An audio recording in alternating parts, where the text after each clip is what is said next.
Graham is an all-in believer in chemtrails.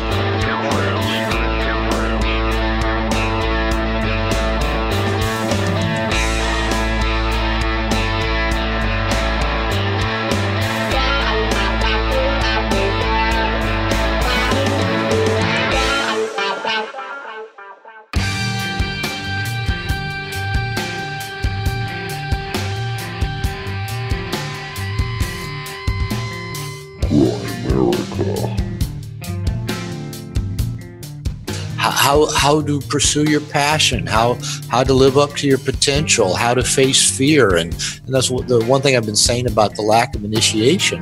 The world of the masculine is scary. It's scary.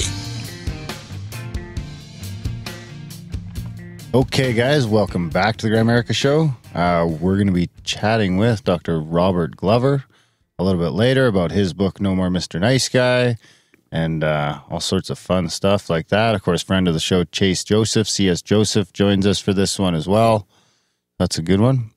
And I think Michael, friend of the show, Michael from Truffaut Show is running around here somewhere. We'll track him down eventually. First, of course, we have the one and only Grandma Lama Ding Dong Dunlop. How's it going, buddy? Not bad. How you doing? Did you get that from an emailer? I was going to take it easy on you today. It seems like you're having a rough week. Did you? Yeah, I'm having a rough week. Yeah, definitely. Someone suggested that we wrestle. You guys should do the interview from the slingshot. Well, didn't we have a the camera right there, and you guys can both sit in the slingshot? Didn't we have a? Weren't we going to do a ring toss? We're gonna fight. Eventually, we'll fight. We need to get fucking boxing paid gloves. So I need to be like. Oh, I'll box you, but we need to get paid $10,000. Now you should get in those puffy suits. Yeah, that would be fun. $10,000, and I'll fight you for the YouTube channel. $10,000, damn, dude. I don't want to. I'm gonna beat him up. It's gonna be all this weird dynamic. Then I can't work. Then I'd beat him up for free. Then I got to get workers' compensation involved. Where you go to the hospital? Were you injured at work? You know how many people out there would? This whole fucking weird dynamic on the show now. It's better when we don't know who's tougher. You could leg wrestle. I'll tell you what. We should just play Why that. didn't you say Indian we should just play wrestle? that. We should just play that role playing wrestling Indian game leg wrestle. and do it. I was thinking we'll pick a character out. We should role play the wrestling game. We pick a character out and we'll just do it like that. No. We got to rebrand that with some Grimerica branding. Oh. Slap some colors on it. And sell it in the store. Grimerica wrestling. Why don't you just do paper, scissors, rock? What? Paper, scissors, rock. It's called WWG. WWG. You must have heard about Graham's wrestling role-playing game he made. It's like Dungeons and Dragons, but for wrestling. He made it in the 80s. Oh, I have the original copy. That's right. I was here that night you were talking about. Lots of people want to play this game. They want PDFs of it. Oh, I'm sure. Why not? I scanned it. I got the PDF. We got to throw some Grimerica branding on it, and we'll sell that motherfucker. For sure. Well, we should just do a test play in here one day. I'm not playing. Yes, you are. Come on. It'll be fun. I got the dice and everything. We'll bring it over. We'll just quickly read through the rules. It's very simple. This is how it starts. You could make your own character. If you want to play your own character, we can figure out how to do that. I'll read to Tonka. Why don't you just play SimCity? You have a guy like that. There's Larry the Indian or whatever. You got a lot of. You have some very racist names there that were probably a lot more appropriate in the mid '80s. Wait, let's go back to leg Burgundy wrestling. Big Dot.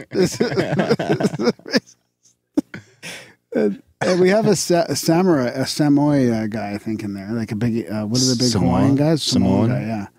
I think, so I'll play the game. Play him. Is this how the slippery slope into Magic and Dungeons and Dragons start? Yeah, pretty much. We could do like, I have dice a native already. tracker. I bought dice that time I was supposed to invade your guys' YouTube game and fucking kill you in Grimsteak. And what happened? We were waiting for you and everything. I got busy. The Dungeon Master's waiting for Darren's guest appearance and he doesn't show. It's like he doesn't even realize the impact. The impact of the game changes the whole narrative, changes everything. Just the monster doesn't show up. What a guy. I'm sorry I ruined your game, guys. But at least you didn't die. Yeah, wouldn't that be a good thing if the monster didn't show up? Well, yeah, but I mean, I felt sorry for the guy who's running it. You guys could have built something. Dungeons and Dragons gets fucking and then it weird just when dies. the monster doesn't show up. It just Michael. dies. It gets fucking weird. It just dies. Waiting It's around. real homoerotic, real fast. Oh boy. Let's we have been that has been a bit of a theme because What? we're vampires in the one campaign, so we keep sucking blood and stuff like that. So you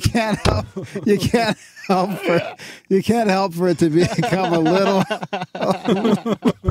So this is what you do on Mondays now. And now it all comes out. You guys just talk about sucking each other's blood. And then you come on Not this each show. not each other's. Other people. Yeah, we can share sometimes, maybe. It doesn't matter whose it is. Pile Just up on a guy. sucking- man, look at that guy. Suck that blood. Oh man, we gotta start streaming these. We gotta get these on the fucking network. Yeah, we should. GrimericaFM, I know baby. we should be recording them. We started out, but then we gotta. I don't know. We gotta do it. You guys need to film this shit. I Yeah. need to see the vampire fucking sucking. I need to see you guys sucking each other. No, this is fucking- it's all in imagination, dude. That's why you guys get along so well. 'Cause he needs to do it, and you need to see it. Well, I'll fucking hire an animator to animate your guys' scenes out. I've actually thought about that. Yeah, we could put it together after we get the money from the wrestling match. I'd have to imagine there's already software. I mean, we were in out a big there. put it this way: we were in a big battle, and James Cruz just sits there and just sucks people's blood, and we're in the middle of a fight, and he just moves to guy, getting all these It's a extra really blood good points and all strategy. these extra hit points, and we're in the middle of this huge battle, and he's just out there taking Sucking his blood. time, sucking blood. Like he killed. Yeah, that's true. He did. He's like the kill some- fluffer. Yep. Yeah. So now there's an ongoing joke about Mr. Cruz and his blood sucking. Slowly but surely. So you guys have like a subset group within your like group, Oh, of course. because you guys are like How many the chat Dungeons and rooms? Dragons guys. But you guys even like subdivide from that, and you have James Cruz, that weird Dungeons and Dragons guy. I wonder if that would bring him closer or further to reality. You should probably talk to a psychiatrist Don't think it because matters. sucking. Let's leave it. You guys at just that. left it at a lot of sucking. I think it gets it out of the psyche, actually. Yeah. Like things like that help you feel safe to be able to express these things in a non-harmful to anyone else way. Exactly. Yeah. There you go. And so then you can work through these things instead of just keeping But it them degraded bottled to up. blood sucking. But you can also Just because we're lead vampires people in the campaign, but and you can we're, also lead stronger, people quicker, faster. to thinking about things you wouldn't normally think about, and maybe shouldn't. I agree, Michael. I feel like I know more about the Dungeons and Dragons game than I really need to Yeah. at this point. No, it's because you didn't show up that one day, and I think you weren't. There's always another day to suck blood, man. Yeah, Is it something to do about? I got sweet dice. Yeah. You might have not shown up the day we were supposed to be turned into vampires. I think it had something to do with that. Maybe I can't remember. But anyways, it doesn't matter. It really doesn't matter. You flaked out on the dungeon master. Well, it killed 15 minutes.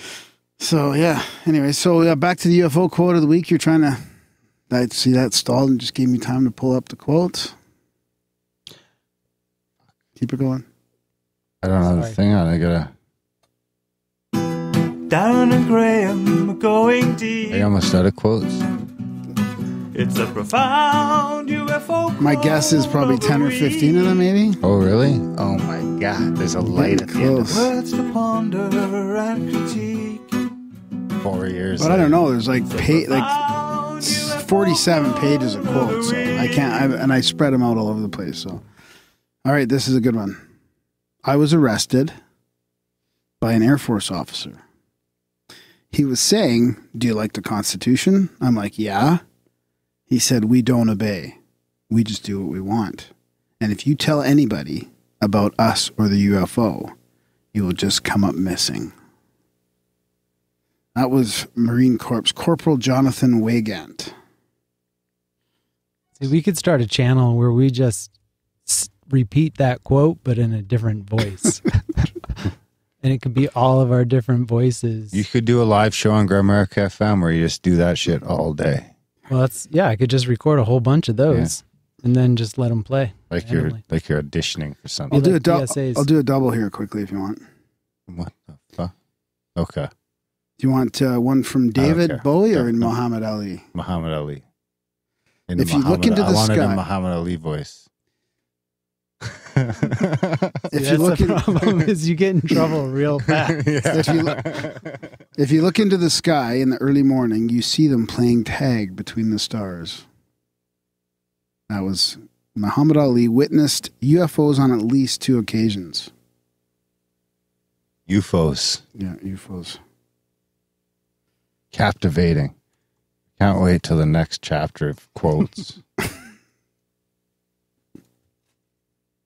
It'll be like to where you go by a restaurant that you pass every day and it's got that billboard on the corner that tells you what like a cover band they've got going on that weekend. Yeah. And it would just be people reading quotes in their own voice, copying Graham. So what's going on with the True Get Foe out a show? pen and paper and write this down. I don't know. We'll see.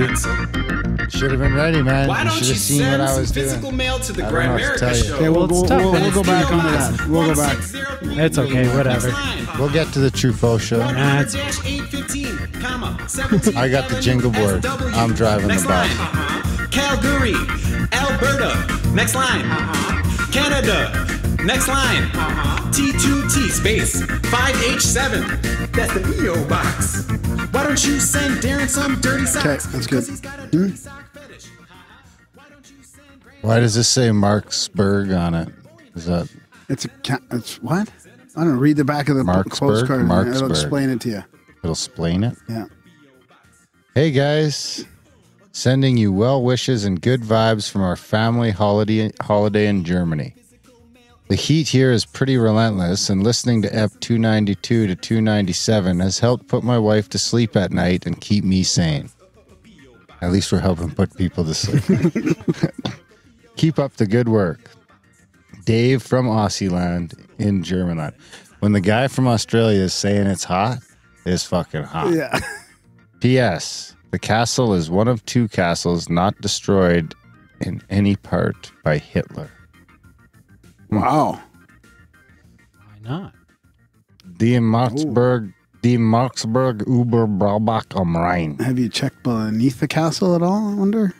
Where he kept his house. There's only one of 2, so it must have been protected. Yeah, Why? exactly. It's a beautiful castle. Pull out my trusty knife.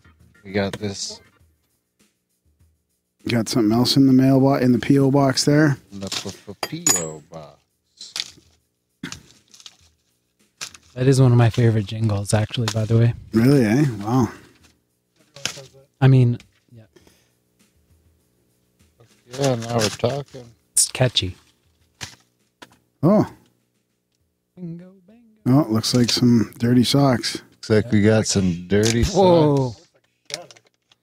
Seeds. Seeds? More seeds? More seeds. I wonder what kind these are. Different, dude. I bet you it says in this envelope. Yep. Oh, some Canadian play money, greenback. too. Some play money. $100. Nice. Thanks, guys. Darren, the bigger of the 3 seeds is called Orange Bud. The smaller dark one is Previs. The other one is Coning. All from Selleck Seeds. I've grown all 3. You'll be happy. Graham, the dough is yours. Ha ha. Take care, gents. TJ. Thanks, TJ. Yeah, thanks, bud. Awesome. You got a lot of dope to grow, bro. I know, right? I gotta fucking start growing 3 plants. You got to keep track of these things, too. You can't mix them all up, right? 1 plant at a time, too. Yeah. Oh, Plants wow. is fucking like 3 By the time we get to the... It's like 3 plants, like I'm fucking years behind now. You could build an empire on that jar.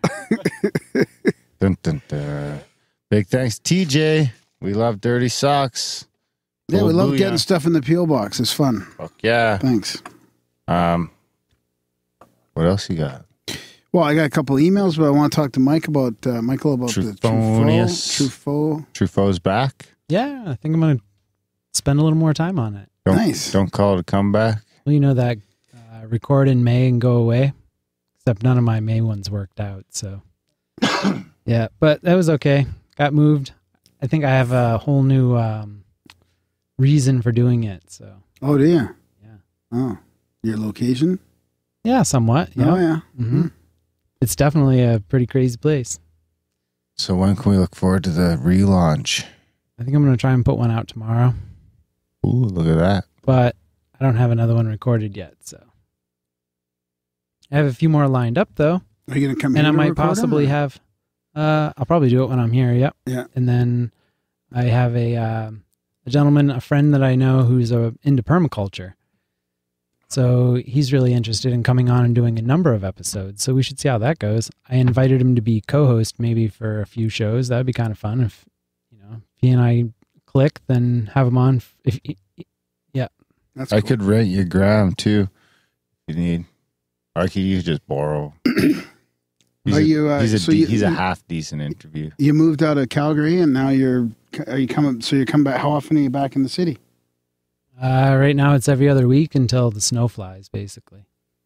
Yeah. So, Well, So so I should be able, not so the- I'd like to line up so The I can have lockdown. September and October dialed in. And, yeah.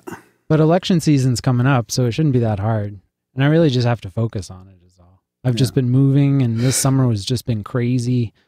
I think it's in the air, so I'm sure most people can kind of, it's not just my life. It seems like everybody's life. Word up.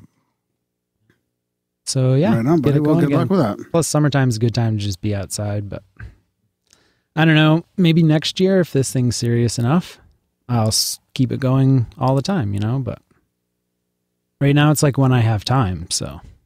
Yeah. That's what we should do. No, you're too big now. You can't. You're chained to it. No. Never too big to walk away. Well, you could record all your shows in just like a 2-week period for the whole year and then parcel them out. That'd be intense. Do like fucking 6 shows a day. Yeah, Fucking that's- 2 weeks straight. The intros by like the day 3, the intros would just be fucking And the problem is just a lot of these are timely too. Now we're finding like sometimes we have too many in the can and we have to wait too long to release them. Like this that one is is some in of the them are can too long. That's- This some of is them a are fucking- timely. Like.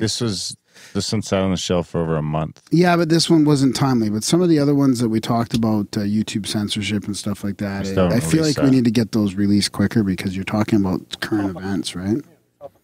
So That's why I kind of think it would be fun to do a like Monday, Wednesday, Friday, Sunday shows. Yeah. So yeah, you put out like 20 minutes each of those days, Yeah. but then you're even more chained to it. I don't know. yeah. It's hard to say. I'm just not that committed to giving the AI my data, Like I'll give it some, but I'm just not. I don't feel like I want to commit all the Yeah, data. I don't know. Send it nudes. I just don't have time. Send nudes. But everybody says that's a terrible excuse. So That is a terrible excuse. What did you do yesterday? yesterday, I took the kids to the park twice. That's a good excuse. Yeah. You could have made it once in podcast. Yeah. There is a room that's soundproofed in the basement. So I think I'm going to try and move stuff around. Any But bones? I haven't found any bones yet. No. Any claws on the wall? Claw marks? That's anything like freshly that? painted. That's how they get you. Yeah. So it's been well covered up. Bastards. Yeah. It is a pretty cool town, though. I like it there. It's like, what's that show? The Truman Show? It kind of feels something like that. Wow. Yeah, it's kind of, the whole thing's pretty strange. But it's fun. I haven't moved in a while, so I'm excited about moving. I like going different places. That's good. But everybody there, it's a small town, so everyone's, been there for a long time. They all know each other. They all know each other, basically. Yeah. Except for the implants. You're a bit of an odd duck. I should probably cut my hair. Yeah, that would help. Yeah. Actually, in the winter, I prefer And have a it shower. short. Yeah, it's only been a day. It was just not today. I'm not that bad. It helps. My show is audio, so the camera aren't on, so it doesn't know. Yeah. All right. Well, whatever. I say Igloo. don't fuck with your appearance just for those fucking hatters over there. What Those hatters? Med hatters. I don't know. I Med found out hatters? The med hatters? you really I like should it. kind of That fit is in. pretty good. You think? Oh yeah, because you become like you get picked out easily. You know. Everybody profiles in the first second that they see anybody else. Yeah, Everybody you does can't- you it. can't I don't help care it, how yeah. many seminars you sit through, you still do it. I profiled the shit out of you. I'm still doing it Yeah. right now. No, I know it is hard. You do but- it right off the bat all the time. Everyone does. And yeah, so if you move into a town, you should kind of fit in. you know? No? I don't know, I guess so, but why? Yeah. Well, cutting my hair is not a huge deal. I'm not going to get like the You could if you loosiest shaved and trust on cut your my hair, then on my- if you shaved and cut your hair, you'd be completely different. I wouldn't even fucking recognize you. No, I'd you walk, wouldn't. probably walk right past you in the street. Yep. I did that one time. I cut my hair off. It was quite a bit longer, and I cut it off, and I cut it myself with a. I was pissed, and I just shaved it right off. And then the next morning, I went in, and nobody recognized who I was, and they're just like, "Who the fuck is this guy?" Yeah, and I look like 15 years younger. Wow, that's the trick to it. I got to shave. What's this? I got an email lined up here. Oh man, we're out of sync today. We're out of synchro. Don't forget to rate, comment, and or subscribe to the Grimerica. We haven't gone to the YouTubes in a while. Newsletter. Bingo, bango. Social media jingle. Here we got just a general channel comment. Oh, they can do that? I guess. From Ja Givens. To me, it seems that Graham has less and less love for Darren's good-natured ribbings. Might I suggest mud wrestling to once and for all squash any poised animosity?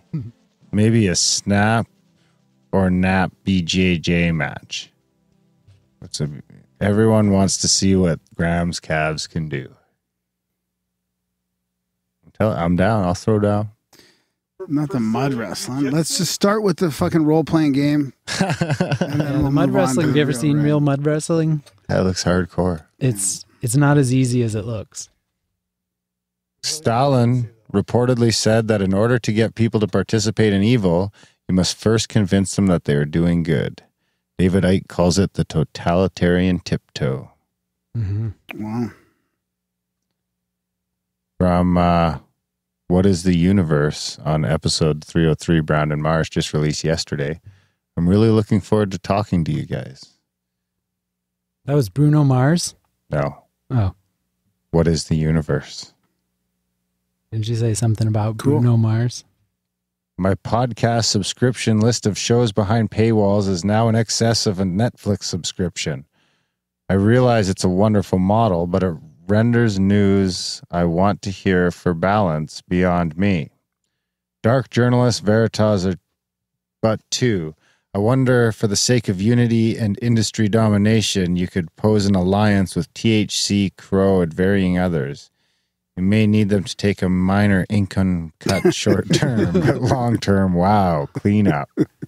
Through sheer numbers, and what a service. That's a totally interesting idea. Yeah. I think it's a great idea. Sort of what GrimericaFM is. Yeah, kind of, yeah. Sort of what UMG was, but instead of having it bigger, it would be joining bigger. Oi, Darren, keep high. You the man. Graham also. Maybe have a light dose of shrooms with Darren next time he does them. No. No more than a gram worth for Graham. I'll chaperone. No. Nada. Equinoxes vary by a few days depending on latitude. Solstices are a fixed date. More interestingly, at mainland European latitudes, the sun rises latest on or around the 1st of January, albeit by a few minutes and not on the solstice. The sun, therefore, could be regarded as at its weakest and growing in strength from the 1st of January. Hence, the new year may not be as arbitrary as your guest proposes. If this is the case, the more interesting question is, how was this known centuries before modern clocks? I can't remember. Well, it would have been on the Jane Shin Jane Shin, probably. that's right. Have you ever seen that model of our solar system where the sun is moving through the? Yeah, that's awesome. So when it gets to the, Oh, when it gets to the top, it probably spiral. floats a little. I mean, how does that work? That's when you can jump higher. So would there be a period of time where like everything kind of floats for a second and then the sun starts pulling again? That's not how it works. No, how does it work? I don't know. Not like that. One more. This is on number 279, the Octopussy of Global Control. Is that Charlie Robinson? Yep. Yes. A gooder, but I have to comment about the person in the intro who was complaining about support and the black budget. I haven't been on the podcast scene for too terribly long, but it's been long enough to know that sponsors and ads are a pain in the arse. I hate them so much that I simply stop listening if a podcast carries on too much about it. My sister told me to listen to the Real Crime Profile podcast. Sweet. I like that kind of stuff. I listened to a 16-minute episode that had 4 minutes worth of sponsor crap. 4 minutes. Grimerica episodes sometimes push the 3-hour mark with a measly 30 seconds of eliciting support. And even then, Graham and Darren do it in a very undick-like way. And they always say there are ways to support besides financially. So shine on, you crazy Canadians. I love and appreciate your show enough to continue to support you in any way possible. That's awesome feedback. Yeah, I thought we maybe sometimes we go on too long, but I guess it's really only 30. Like it's only like a fucking maximum a minute, 30 seconds a minute. Yeah. Well, I looked it up, and once you start getting sponsorships, I think it's 10,000 you have to have. Right. I don't remember what the numbers are, but there's a minimum number, and then you're paid for the 30-second slot and the 1 or 2 minute slot. Yeah, right. And you can do 2 of those. How many will your listeners put up with before they'll stop listening? Yeah. So people could do 2 30-second slots at the beginning and 2 1-minute slots in the middle, and you get paid pretty well by the sponsors for that. Yeah. So that's 4 minutes, and when all that happens. Pow. Alrighty, so I got an email from a friend of the show. It's a long overdue synchronicity that I should read now before I forget. So you want to do it's a not little Marsman, jingle? Is it? No. Okay. Say it. Why? Now he's going to email you. Okay, let's go. We haven't heard this in a while.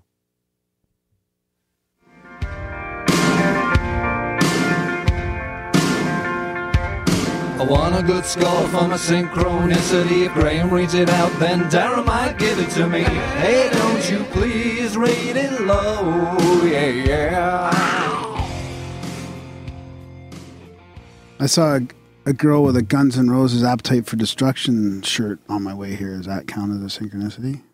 I thought it was more interesting that I haven't played that for a while. That we're recording the intro for the show that Chase was on, and it randomly lined up with the day we're having him on for the other show. Oh, that's interesting too. Isn't it?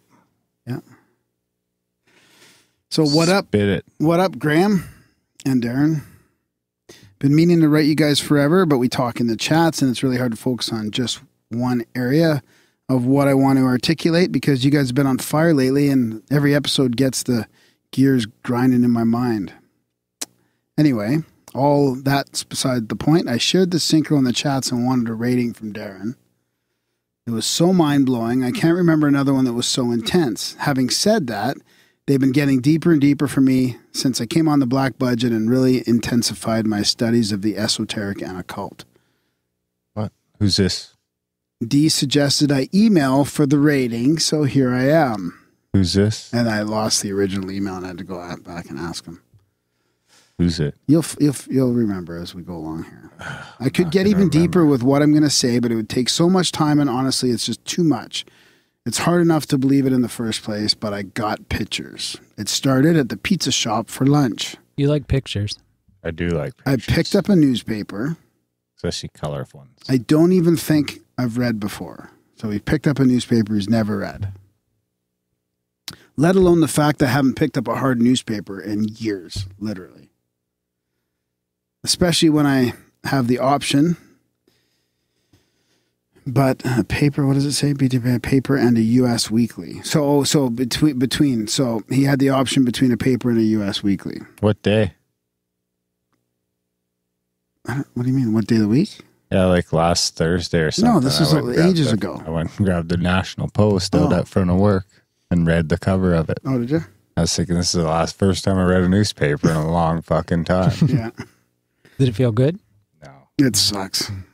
They suck. You get ink all over your hands. It's yucky. I prefer a book over a tablet or a Kindle or anything, but newspapers, come on. Still fake news. It's 2018. Easy on the fake news, alt-righty. It's still fake news. Alt-radio. Not all newspapers, Pretty just because it's American or Associated There's Press. agenda behind it. Come on. So it's all AP? The what? The Associated Press, like all the papers. That's where you see the article. It says this is AP or Reuters. Back to the synchro. I forget what happened now. I need a recap. So why educate myself on current events when I can indulge in what Ryan Gosling and Eva Mendes were wearing at McDonald's?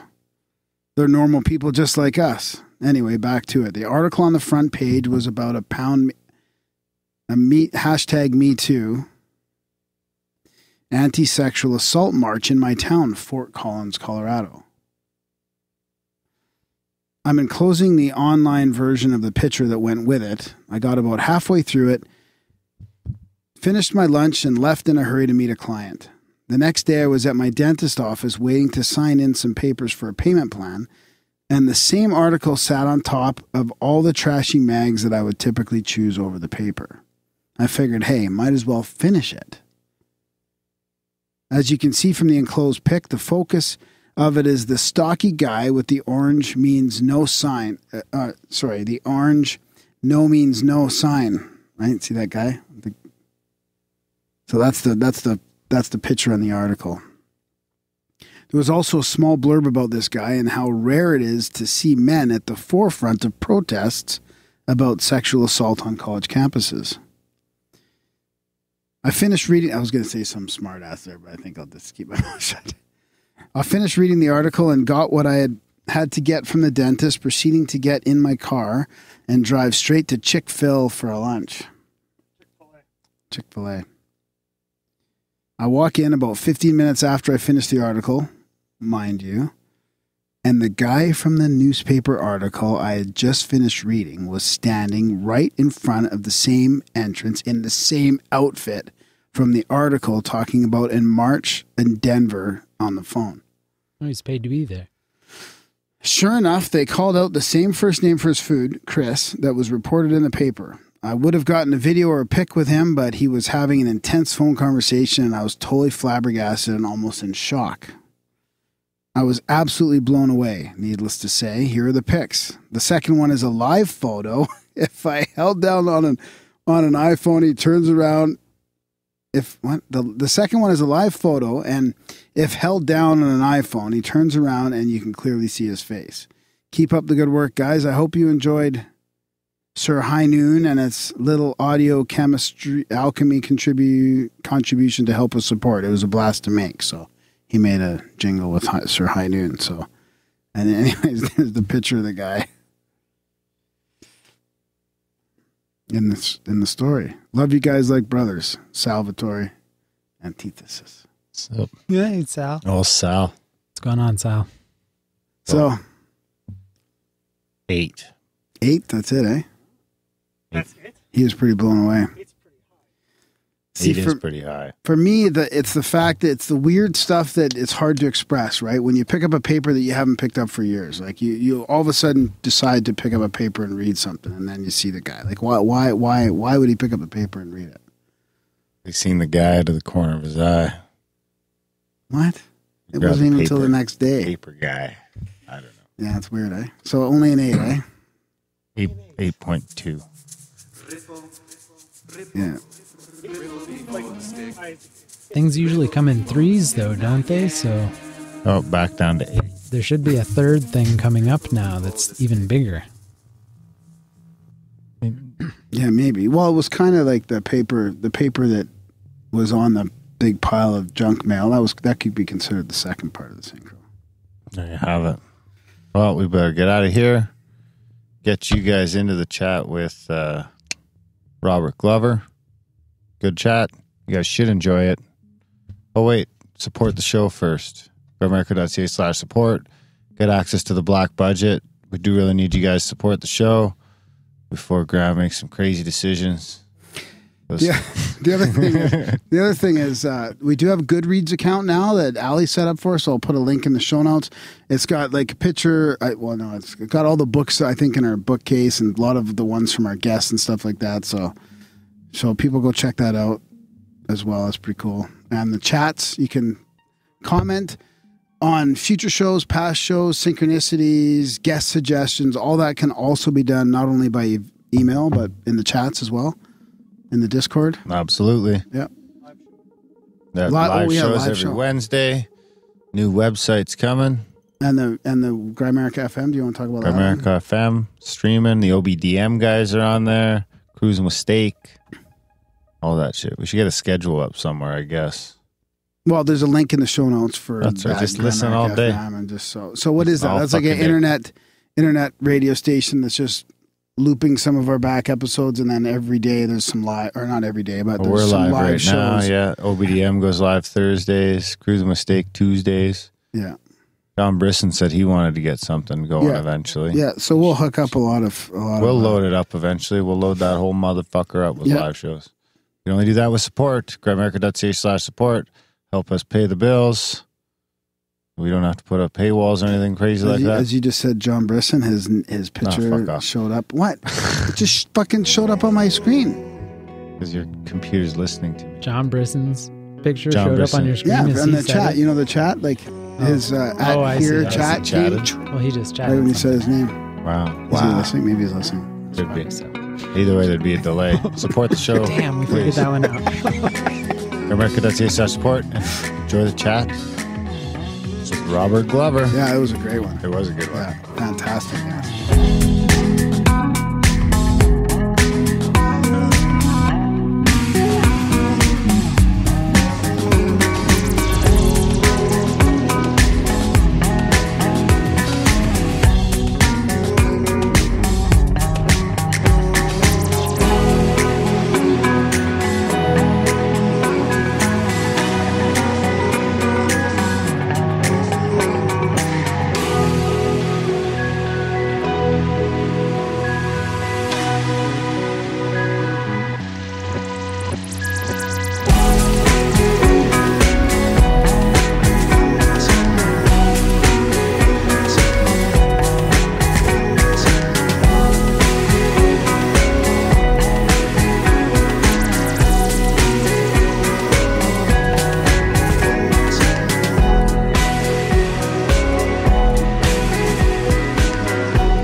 Tonight we've got another special episode. You've probably heard us talk about this book. It's affected Darren quite a bit, and we talked about it in our C.S Joseph episode. No More Mr. Nice Guy, a proven plan for getting what you want in love, sex, and life. So we figured we'd actually have the author on. So Dr. Robert Glover is joining us, and he's also the director of the TPI University. He's got a whole website here with coaching and stuff like that, and that's Total Personal Integration. And obviously this has had a big impact on Darren and myself through Darren, obviously. And we've also got Chase joining us as well. So welcome to you guys, and thanks for joining us. Well, thank you. It's good to be here. Looking forward to it.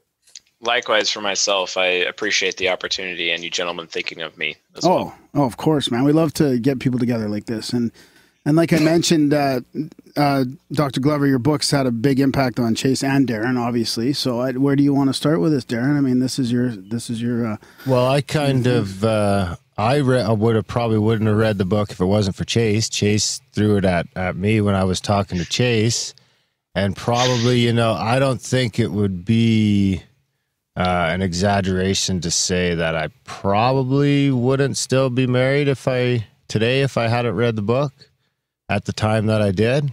Yeah, or at least if I was, it wouldn't be going as well as it is right now.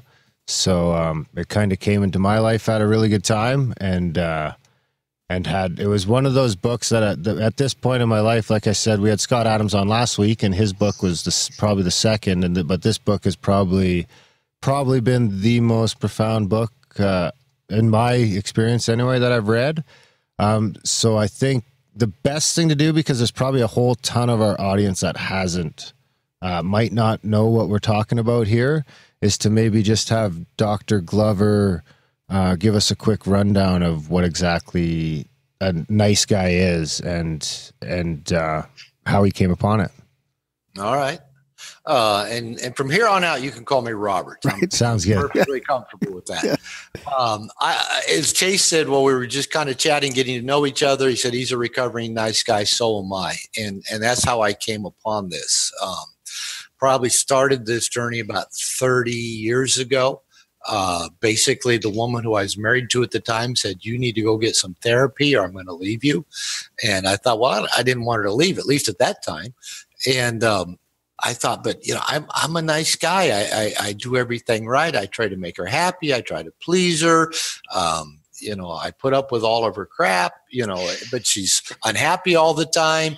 She never wants to have sex. It's never good enough. And so I started into some therapy. I actually started out in a 12-step group. First of all, trying to figure out why being a nice guy didn't make my wife a better wife and didn't make her happier and didn't make her want to have more sex like she used to want to. And luckily, my good fortune, I fell into some good places with some good therapists and good groups and started actually working on me and finding out why my paradigm of being a nice guy wasn't working out so well. So let me just give you maybe the little elevator description of a nice guy. A nice guy believes he believes he's not okay just as he is. And he has to become what he thinks other people wants him to be in order to be liked and loved. And he has to hide certain things about himself that he thinks might create negative reactions in other people. And so this is the things I'm starting to discover about me in my own work.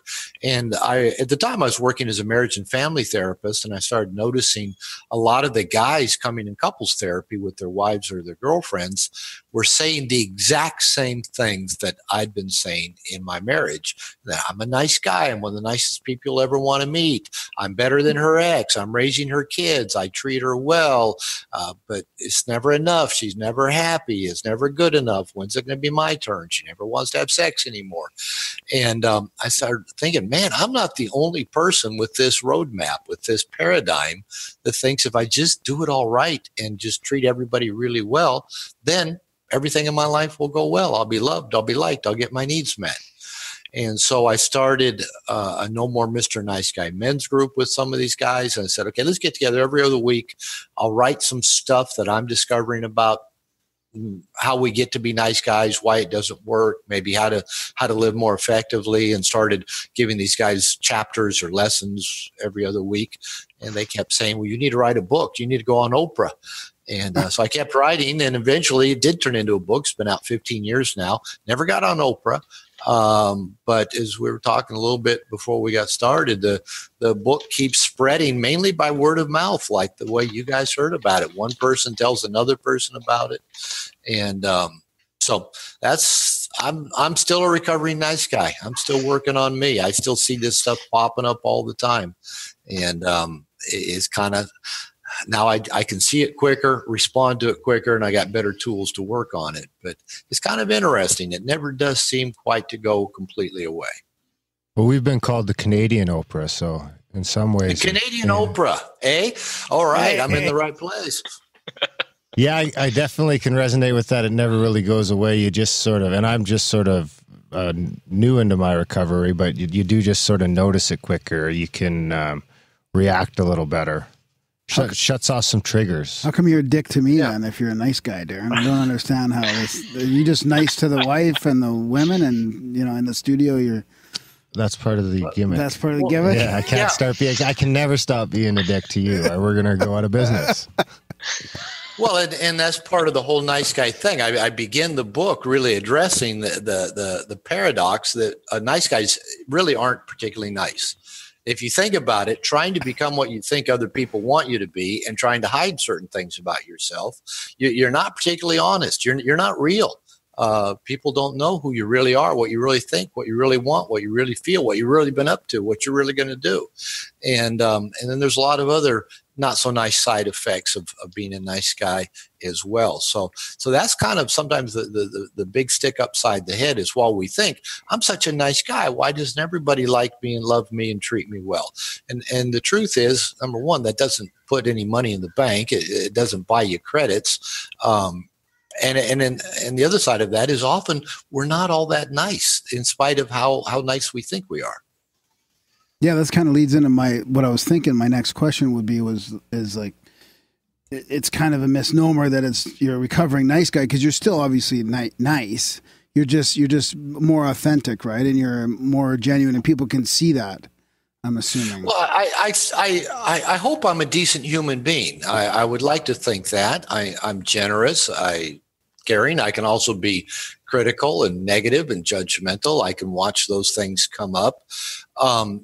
And I like the word authentic that you used. And in the book, I talk about becoming what I call an integrated male. It really doesn't matter what we call it. There's a lot of writers and coaches out there working with men, and there's a lot of different terminology we can use, and they all fit. But I like the word authentic because I know when I do workshops and seminars and teach classes, the feedback I regularly receive, and it's, to me, maybe the thing that makes me feel the best, is when people say, I like how authentic you are. I like how real you are. And I would not have been told that 30 years ago. Mm-hmm. People did not tell me I was authentic and real. I wasn't. And so maybe that is the biggest change of the work I've been doing and the journey I've been on, is learning that I can be me. I can just be me, put all of me out there, nothing hidden, nothing half-assed. It's all on view. And people are going to be drawn and attracted to that rather than the image I used to try to manage to get people to be drawn and attracted to me, which didn't work so well.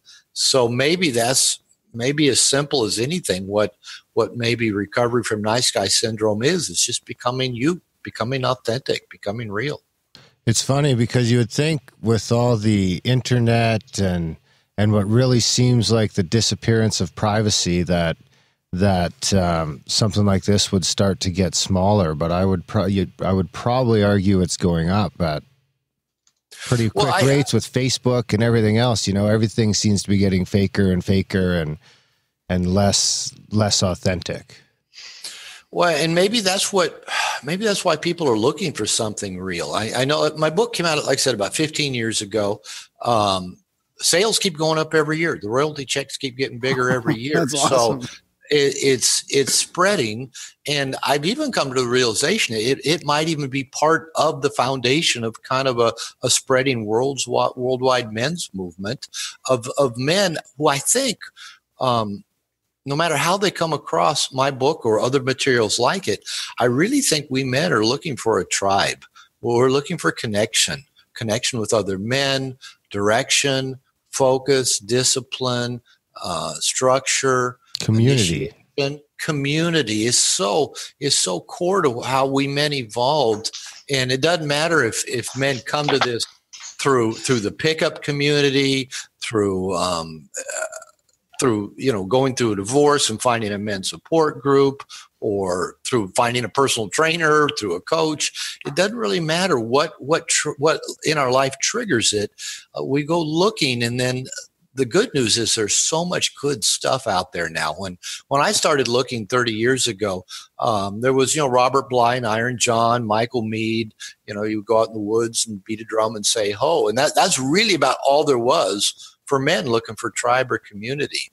And I'm just thrilled that it's now, you got Mankind Project. You just got stuff all over the world where men can go find connection, community, and tools for becoming not only connected, but more authentic, more passionate, more real, and more satisfied in their own lives. What would you say to someone who said that being themselves isn't working? What I usually tell them, and where I usually hear this, I'll come back to answer your question, but where I usually hear it is guys that aren't having very much success dating. And the reason I hear that is that when I got divorced from my second wife about 15 years ago, after kind of laying off of just women in general for a while, I was burned out. When I did decide I was going to date again, I thought I need to learn how to do this and become more effective. I'd been married to 2 women for a total of 25 years, and I shouldn't have dated either one of them more than 3 dates. But yeah, this isn't a good way to keep going at it. So I thought I got to become a better picker, and I got to become a better ender, and I got to learn how to do this dating thing. And so I got actually pretty good at it, to where people started asking me, "What are you doing? What are you doing?" So like most things in life, I teach what I had to go out and learn how to do. And one of the core premises I teach men in life, but in dating especially, is be yourself. Give women a chance to see who you really are. And they go, well, I try that. Women just aren't interested in me. And I say, odds are you've never let a woman actually see who you really are.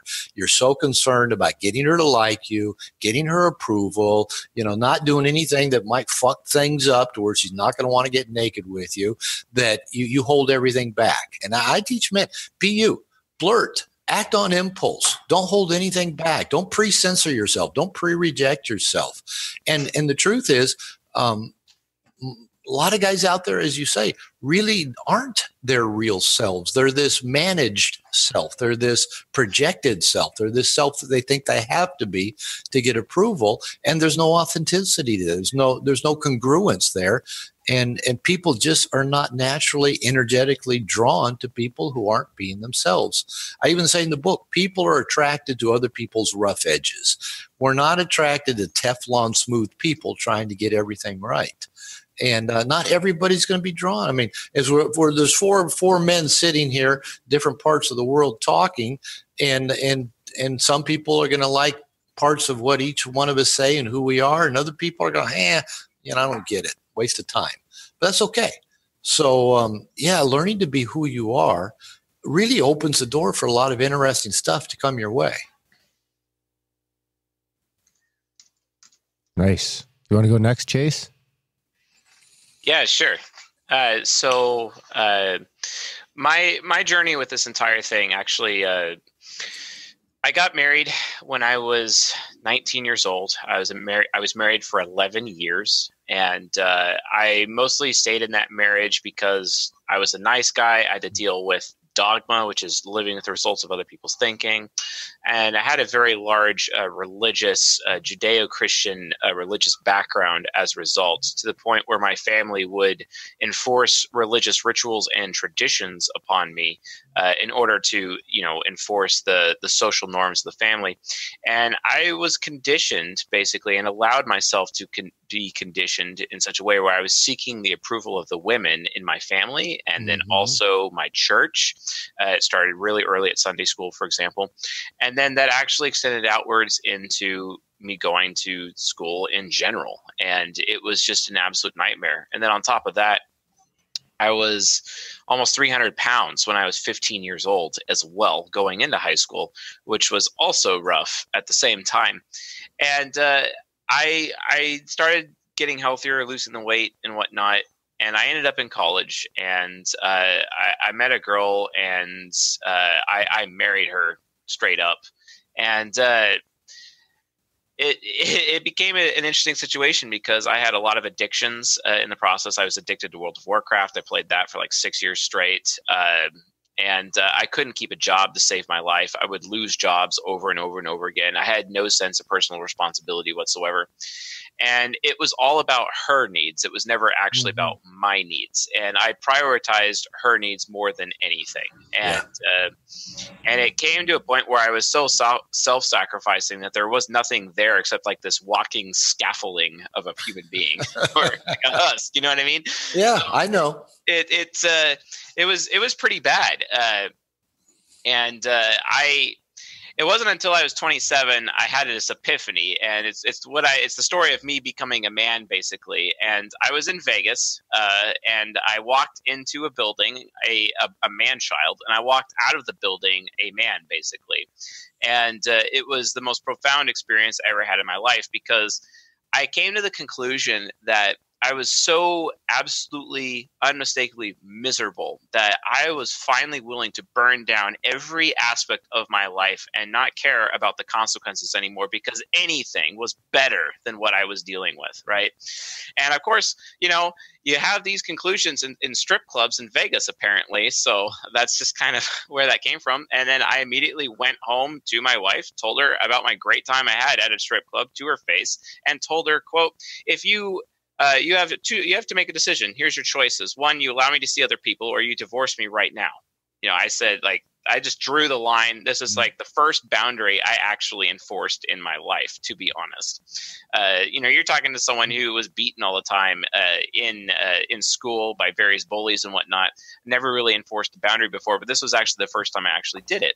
And it wasn't until, it was a few days later that she said, yeah, okay, you're right. Our relationship hasn't been working for, the last 8 years or so. Then yeah, go ahead and see other people. Just promise me that you won't abandon me or the children. I said, of course I'm not going to do that, because I have to be responsible as a father, and that's just kind of how it went. And then eventually we ended up divorcing. But when I got my hands on your book, it was my favorite part of the entire book is the part where it says, oh, by the way, as you're doing what this book says, be ready for it to cause turbulence within your own existing relationships. Yep. And I'm like, hot damn, that's right. And no, it's true, because I was also doing the entire program while I was with my current girlfriend, Kim, and she was like, you've completely changed. You're a completely different person. She freaked out. She freaked out so much because on my way home from doing like a trade show one time, I stopped at my favorite wine bar and went to the bar by myself and ordered myself a pizookie, which is basically a cookie dessert, by myself. And I ate it, and it was great. And then I went home, and she's like, why did you do that? And she took so much umbrage to me. Because you ate a cookie by yourself. Because I ate a cookie by myself. She had such a huge problem with that. It's like, oh, are you putting yourself back out on the market? Like, she got like super paranoid about it. It's like, no, I'm just taking myself out on a date here. I decided that I wanted a dessert, and I was going to go to the place I like the dessert at. So I ordered dessert, and it worked out great. You know what I mean? And then I actually saw a movie afterwards too, by myself. Yes, I go see movies by myself because that's my thing for some reason. I like it. But that's kind of what started this journey. And I was already coaching some people, into manhood and whatnot, and sharing my personal experience with my own epiphanies.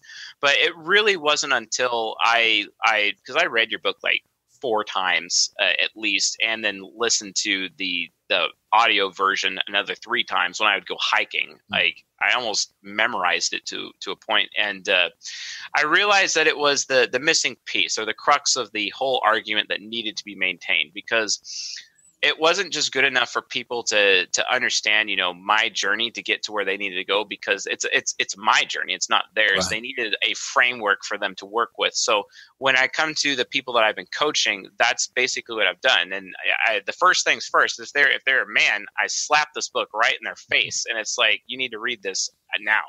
Even people on my YouTube channel, I got women, emailing me all the time complaining about how their husbands are. And I'm like, oh, he's got nice guy syndrome. Read this book so you have some tools with which you can criticize him on. Oh, and by the way, if he doesn't change, and even if he refuses to read the book, that gives you cause to like throw him in the dumpster and move on, because why would you be with the man that you don't respect to begin with? Yeah. Which leads into my core philosophy behind what I'm trying to do at csjoseph.life, which is the name of my website or whatever. But the core philosophy is this: men crave respect, women crave love. And it's not good enough to tell a man that I love you. It's never good enough. You have to say I respect you. And because men, sure, they want to be loved, but not as much as they want to be respected. It's a primary, secondary, yin and yang relationship, whereas with women, it's the opposite. Love is primary, respect is secondary, right? And it's this kind of equilibrium within a relationship that exists that needs to be supported. But men are like, well, how do I become respectable? And so No More Mr. Nice Guy is the answer to that question. How do I gain the respectability? Because a man cannot, or a woman cannot be in a relationship with a man unless she respects him first. It's all because the respectability is what makes a man attractive. And we call that nobility in the CSJ community, nobility. And nobility comes from doing the 4 pillars: needs, standards, boundaries, goals. And then you have self-respect. And life rule number 1, as I teach them, above all else, respect thyself. Pythagoras first coined it, I think.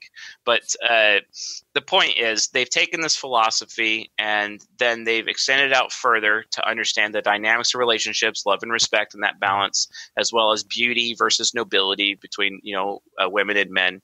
And then it's esteem.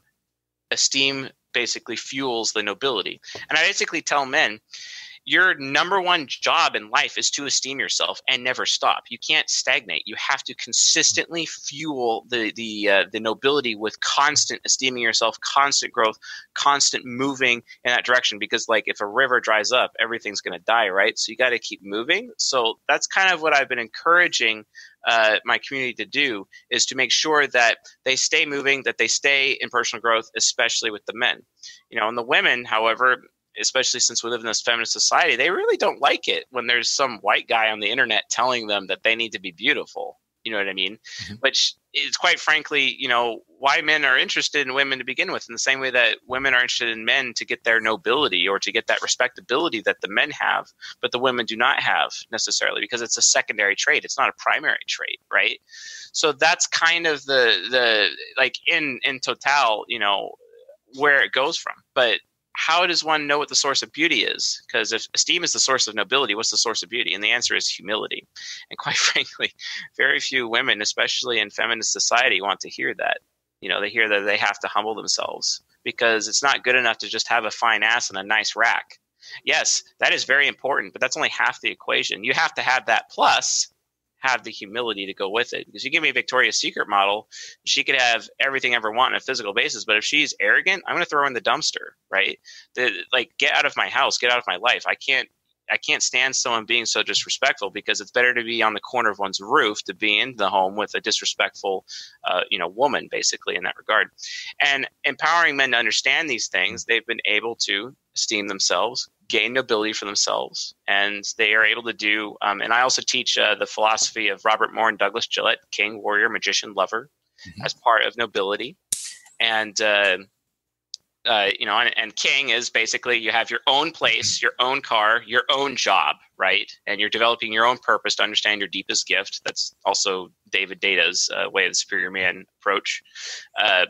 And that's basically what king is. You're generating. You're producing more than you consume. Great. Congratulations. You made king. You've made your first step into manhood and towards nobility, which would make you attractive to women all of a sudden, So once I start that, then I start them on warrior and then get them going on magician, which is where it really ends up being relationships with fellow men and bringing up other men into manhood. Because and in my opinion, in your book, that was probably, other than what you said, that this will be very turbulent for your relationships, establishing a primary need to have relationships with fellow men is absolutely critical. Yeah. And I really appreciated how you stated how young boys don't really have that camaraderie with fellow men at all. It's because they are raised by women in society consistently. And that has completely stunted all personal growth and maturity on the part of men, which is why we end up having this feminist society to begin with, and where men lead, women follow, but men don't know how to lead. I mean, I'll be honest, I didn't become a man because of something I inherited from my father. I became a man because I was in the ditch and I had no other choice. And it was either, it's like, I'm in the ditch. Ooh, you could commit suicide, which I didn't have suicidal thoughts, but a lot of people end up having those thoughts, right? Or I could actually stand up in this ditch and I'm completely naked and exposed to the world, and it's raining and it's cold and there's cars driving by and no one cares. And you know what? I just have to take every step forward on this road, damn it, no matter what. And that's literally what my personal experience has been, and the personal experience of many of those people that I have coached throughout the way. So thank you for making the book, because it has really been a very foundational component as to what we're trying to do here in my community and within the men's movement at large. Well, yeah. And so many things you shared really are, in my mind, such core things. You mentioned boundaries. I was in my 30s in my second marriage. I already had a PhD in marriage and family therapy, and I'd never heard of boundaries. And I went to a therapist who either did that with every client she saw, or really just could read that I needed some work around boundaries. And that's so core. And I teach guys, about living life on your terms, finding your passion. And as you say, keep living this way, keep growing that way. And that a woman can't follow where a man doesn't lead. And if a man's trying to figure out how to get a woman to like him and how to fit into her life and how to make her happy and how to get her aroused, there's nothing for her to follow. And you mentioned, data. Probably about a year and a half ago, I've married for the third time. My wife is Mexican, and I live here in Puerto Vallarta, Mexico. And we don't speak the same first language, but we probably have the best communication of any relationship I've been in. And but a few months into our relationship, we were struggling, and where I was struggling was my old nice guy patterns were coming up again. I thought, man, this is like deja vu. I'm trying to make a woman happy. I'm trying to please her. I'm defending myself. I'm following her down her emotional rabbit holes. And I thought, I need some help with this. And really what I needed help with is really what I've been teaching all along. So I went out and found a coach who just happens to have been studying with DoBeDoBeDo for the last 10 years. His name's John Wineland, and joined a men's group that he leads as a men's program. And it's just kind of like, you don't quit doing this stuff. I had to get back to the core stuff that helped me find me and move forward in the first place. And I'll probably be doing that till the day I die. And my wife appreciates the leadership. She appreciates I've gone out and, worked on my stuff. That inspires her. I told her she needed to find a therapist. I had no idea where she would find a therapist in Mexico. Mexicans tend to drink. They don't go to therapy. Yes. And she came home one day and said, I found a psychologist. And I said, where? She said, it's the children's school psychologist. And I talked to her, and she does private therapy. That's been over a year. She's still working with her. We're working on our stuff. And it doesn't end. We got to keep growing. And kind of as you're indicating, my wife tells me all the time, she's a strong cookie. And she's got that pride. She grew up 8 out of 10 kids in poverty, had to fight, had to scrape, had to do whatever she could to get by with 2 kids with no support of their father. And I respect that. But yet she's just this most open-hearted, feminine creature that just loves following where I lead. She says, I'll follow you anywhere. Says, I love it when you tell me no. She says, she calls me Jefe. We walk into a restaurant when they hand us 2 menus, always one in Spanish, one in English, even though I can't read in Spanish. She says, no, only one menu. He's the boss. He'll order. So she just loves that I'll set the tone and lead. And I also love that I can trust her to take care of whatever needs to be taken care of. And we're a team. And I preach that all the time. We're a team. And she loves that. She loves that she doesn't have to be the strongest person in the room, that she can relax into somebody else's leadership who she trusts. So, yeah, this stuff, there's so many layers to it. And it's just been missing from modern culture of men passing on to their sons. How to pursue your passion, how to live up to your potential, how to face fear. And that's the one thing I've been saying about the lack of initiation. The world of the masculine is scary. It's scary. And when I speak to about most men nowadays, and it sounds like you are a really good example of it, I say that most men are hanging out in the nursery. They're hanging out trying to get the approval of women. They're playing World of Warcraft. They're looking at porn on the internet. They're watching TV. They're smoking dope. They're drinking. They're not doing anything that fucking scares them. And that's where really I think we need the tribe of men to support us and have our back to teach us we can do stuff that scares us. And, if you talk about what turns women on, they're turned on by that guy. They're turned on by that guy that's out there facing his fears, doing the stuff that scares him, being the pioneer, being the astronaut, being the guy that is constantly challenging himself. That's what keeps women interested. And having uncomfortable conversations instead of just pretending that everything's okay all the time. Oh, man, what good timing. I had an uncomfortable conversation with my wife just before we started this show. And not that it was uncomfortable because of my programming.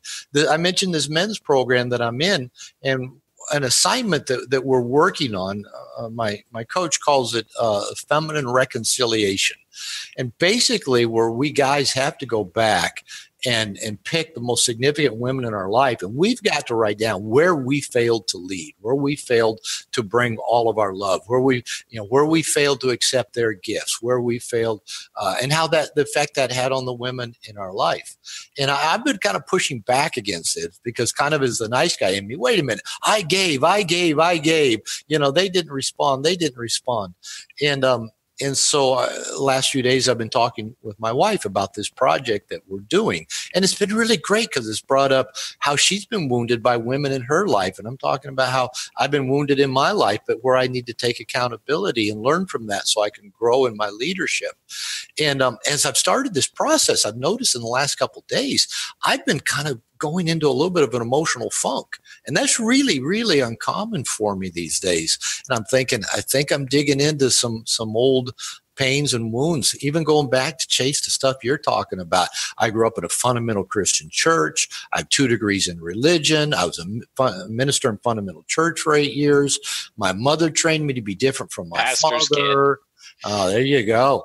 I grew up during the radical feminism of the 60s where, every man's a rapist and erection's a sign of aggression. The patriarchy is the cause of all evil in the world. And, and it's kind of like I'm on this journey to go back into some really old painful stuff. And I felt myself kind of going down in a little bit of a funk, and how my wife interpreted it. She was sharing last night. She says, we haven't had sex in 2 days. and her fear is I've got someone on the side. And so today, just before we did this show, we actually went up and just laid down for a few minutes. And I said, I got to tell you, I said, I don't have anybody on the side, but I said, I think I'm a little depressed. I said, I've been telling you about this work I'm doing, that I'm going back into a lot of old stuff. And I said, I think it's bringing up some depression. And, I still feel really close to you, but I just don't feel that. And she goes, I know you. I said, I can tell what's going on. And I said, this was actually really hard for me to tell you this. And she goes, why? I said, just because it is. So when you said have these difficult conversations, it was actually difficult to tell my wife, I'm feeling kind of in a funk and kind of a little bit depressed. It's kind of like she's going to have a negative reaction to that. And actually, it felt liberating. She now understands what's on my heart, what's in my mind, why I seem a little bit preoccupied, maybe a little distant. She says, you touch my boob. And she goes, your hand's on my breast, but I don't feel anything. And I go, I'm sure you're right. I said, I wake up thinking about this stuff, and I go to sleep thinking about it. So, yeah, the fact that you mentioned uncomfortable conversations, but man, that's how we grow, is doing that uncomfortable stuff. Yeah, that's kind of what I've been looking at lately. I've been kind of digging into a little bit. I forget the fella's name who wrote Unfuck Yourself. I'll have to put it in the show notes, but it's a Scottish guy. I do have that on my Kindle. I think I downloaded every book I could find with "fuck" in the title. Yeah, starting with Mark Manson's and so I've got it on my Kindle, but I think that's one I haven't. Is that the one that shows a fist or something like that? Yeah, that's right. Yeah. So I've been doing him, and I've been also reading some Brene Brown, and they both kind of talk about that concept of that's where you're at your best, is when you should always be leaning just slightly out of your comfort zone, whether that's in your work, in your marriage, in your love life, in your day-to-day, in your podcast, your YouTube, your writing, whatever it is. If you're comfortable doing it, then you're in a rut, and you're not. Good things happen to those people that are kind of always on the fringes. And I mean, you don't want to get too far out of your comfort zone all of the time, where you're fucking shit up, or maybe you go a little too far, but you should kind of always be living, on the edge of it, or leaning into it a little bit. I think it was the Scottish guy that goes with that, leaning into it. Yeah, DoBeDoBeDo does talk about that a lot as well. So I highly recommend Way of the Superior Man. Chase mentioned that. I'm 62 years old. Like I said, a year and a half ago, I married a Mexican woman who's 22 years younger than me, with 2 kids. They're 10 and 13 now. And everybody said, Robert, what are you thinking? What are you doing? I've got a granddaughter the same age as my stepkids. And I said, but this woman treats me better than any woman's ever treated me. It's kind of like it's what I've been looking for, and finally found it. Why wouldn't I dive all the way into this? And exactly. And I'm living my life on my terms. I bought a house here in Mexico. I'm writing. I do the work I love. My wife treats me like gold. I love the kids. I've had to learn Spanish. I mean, my wife doesn't speak English. She's actually at English class as we speak right this minute. So, I mean, in my late 50s and early 60s, I've had to learn a second language. But, you know, what else am I going to be doing? You know, you might as well keep challenging yourself. You're That's missing awesome. a lot of good television, Robert. No, I'm not. No, I'm not. I can't tell you the last time I saw a television show. That seems to be the common thread when you start going down that rabbit hole. It seems like the TV just starts to collect dust. Yeah. Yeah. No. Speaking of rabbit holes, before we go much, I wanted to double back on that emotional rabbit hole term you used. Could you sort of elaborate on that? Well, as Chase pointed out, we men and women tend to be different. So let me kind of say something, and then I'll get back to the rabbit hole itself. My training and my doctorate's in marriage and family therapy. So I've been doing couples therapy. I've started doing it over 30 years ago. I really don't do much of it now, but a lot that I do still relates to relationship work. I mainly focus on men now in terms of my workshops, my seminars, my classes. But it is about often men creating and leading in their relationship. And if I was to say, people say, well, what do you think the biggest problem is in relationship? Why don't they work? Other than the fact that we're actually not wired for long-term monogamous relationships. They don't work for a number of reasons. Number one, men and women have never actually spent a lot of time around each other until the last 50 years. If you go back to our tribal days, you know, the men are out hunting and gathering. The women were kind of close, you know, taking care of the kids, you know, just hanging out till we got back. And then we ate, we told stories, we fucked, we went to sleep and went out and did it again.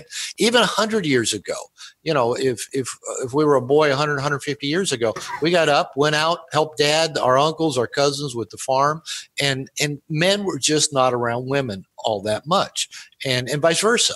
And now all of a sudden we've disconnected men from men. Women still kind of keep their connections with women, but then we put us in the same house. We're together all the time. And so that just doesn't work very well. And so we really do have to be conscious of having healthy differentiating space. I mean, I live with a woman and 2 kids. I've got my office. That's kind of my space. It's got, you know, doors that I can close, and they got French doors. So my family can look in and I can wave them in. But you got to have some space there. But the thing that I think really where men and women struggle the most in intimate relationship is that the woman will be feeling something. Kind of going back to Chase talking about love being the core, the primal drive, the primal need and desire for the feminine, is that a woman will feel something and she'll make an emotional statement. The guy will hear it from his kind of intellectual doing machine problem solving brain as a factual statement. And already we can see where this is going to go. So the woman says, you never say you love me anymore. Or like my wife said yesterday, you know, we haven't had sex in 2 days. It's actually been about a day and a half. And that we'd had it maybe 2 or 3 times on Sunday, but on Tuesday evening, we haven't had sex in 2 days. You know, when you're in Europe, you sent me pictures of your cock, you know, that you were always erect when you sent me pictures. Well, of course, I'm always going to send erect pictures. And she goes, True. You know, and she goes, so my mind's just going like, maybe you've got somebody else. So, okay, she's making an emotional statement. She's saying, I feel disconnected. I'm not feeling the flow of love. Now, we're actually sitting in the swimming pool as we're talking. I'm on a little raft and she's on the steps. We're sitting next to each other. And you know, I'm trying to listen to it as an emotional statement. And the factual part of me goes, well, yeah, I fucked you twice on Sunday. And since I got back from Europe, we've been fucking like, you know, animals. And yeah, it's been a day and a half. And then when the guy responds with the factual statement to the woman's emotional statement, all she feels unheard, unvalidated, and unloved. And he's just thinking, what fucking planet is she from? You know, of course I love her. I haven't quit loving her just because we haven't had sex in a day and a half. And then all of a sudden, you know, that stuff going round and around, and the guy is not feeling masterful. He's not feeling respected. The woman's not feeling loved. She's not feeling the depth of connection. And all because the man didn't know to hear it as an emotional statement. So going back to the woman's emotional rabbit hole. Women are so highly sensitive and so wired to whatever's going on with a guy. Like I was saying, when I told my wife, I think I'm going into an emotional funk over this work I have to do, pulling up old wounds. And she goes, I know. And she's just like, I can tell. I can feel you. I know what's up. And it's kind of like she knew it already before I told her. So they're highly sensitive to this stuff. And this is why maybe going back to the whole being authentic thing is so important. Is that, as a guy, we're with a woman. Doesn't matter if it's a woman, you just matter if it's your wife. And if it's your wife, this might not be applicable, but you got gas. And maybe the last one you passed just stunk like hell. And you don't want to pass more gas, and you feel it, and you're clenching and you're holding back. And the woman senses something. She feels it. She knows there's something going on with you. You're trying not to fart and gross her out and embarrass yourself. And she thinks you're still thinking about the woman's tits that was standing on the corner that you drove by just about a minute and a half ago. Yeah. That's what she thinks is going on, because she has to imagine the worst. Evolution, Mother Nature wired her to be a security-seeking creature. And as a security-seeking creature, she's got to imagine the worst possible outcome to be prepared for it. And you're just trying not to fart, and she thinks you're thinking about another woman's tits. And then when she does say something, we think they're so friggin' crazy for the way they think that then, we just get all caught up in their crazy thinking. When maybe the best thing to do is, just go ahead and fart, pull her in tight, tell her how much you love her, instead of this thing of, I got to manage everything. So that's the emotional rabbit hole thing. Women often lead with their feelings, and their feelings control their thinking. And for us men, we think, how come they're so irrational a lot of the time? And the women are thinking, how come we're so out of touch and disconnected most of the time? And so if we can just, as men, have some sense to catch what is the emotional statement behind their statement. It's kind of like, just quick story. My wife, I was doing a workshop a couple years ago, and she went to Guadalajara with the kids, and I was doing the workshop here in Puerto Vallarta. I was just about to get started, and she'd been on the bus for about 5 hours, and we'd been texting back and forth. And she sends me a text right before I'm about to start my workshop and says, "You haven't told me you love me all day." And I thought, I know that's not true, but I heard the emotional statement. She needs to know I'm thinking about her and I love her. So I sent her a bunch of, mushy texts and say, okay, love you, and got to go, about to start. And during my first break from the workshop, I went into WhatsApp and looked at my text. I told her 5 times that day, 5 times, I love you. I took screenshots of every one of them, but I knew enough not to go there with her and say, yes, I did tell you I love you 5 times.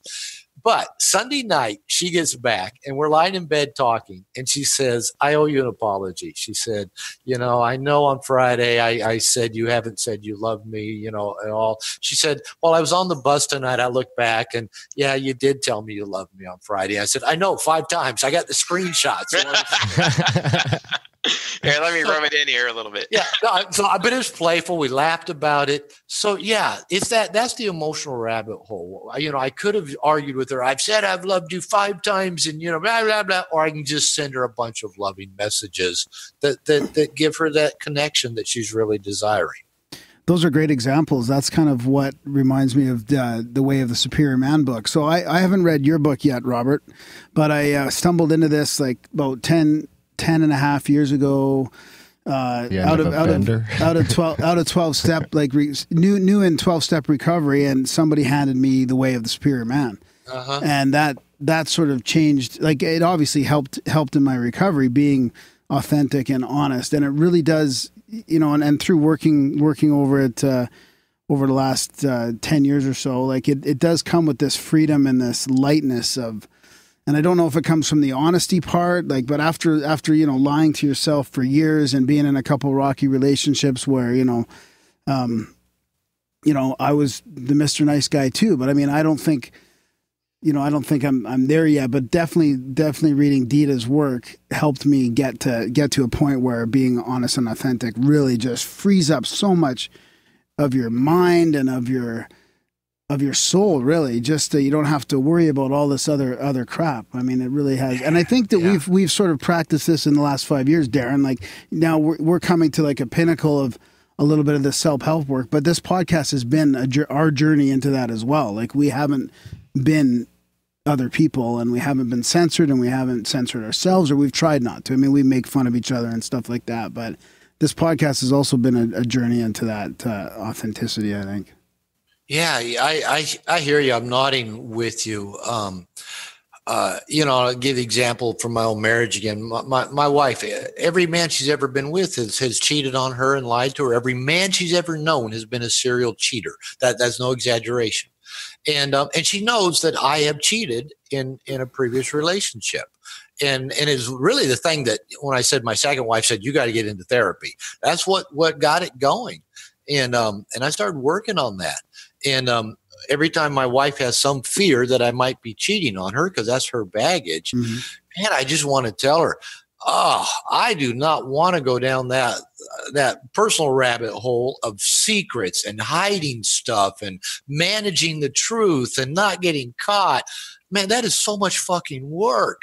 It is just so much easier. Like I say, nothing hidden, nothing half-assed. Just be you.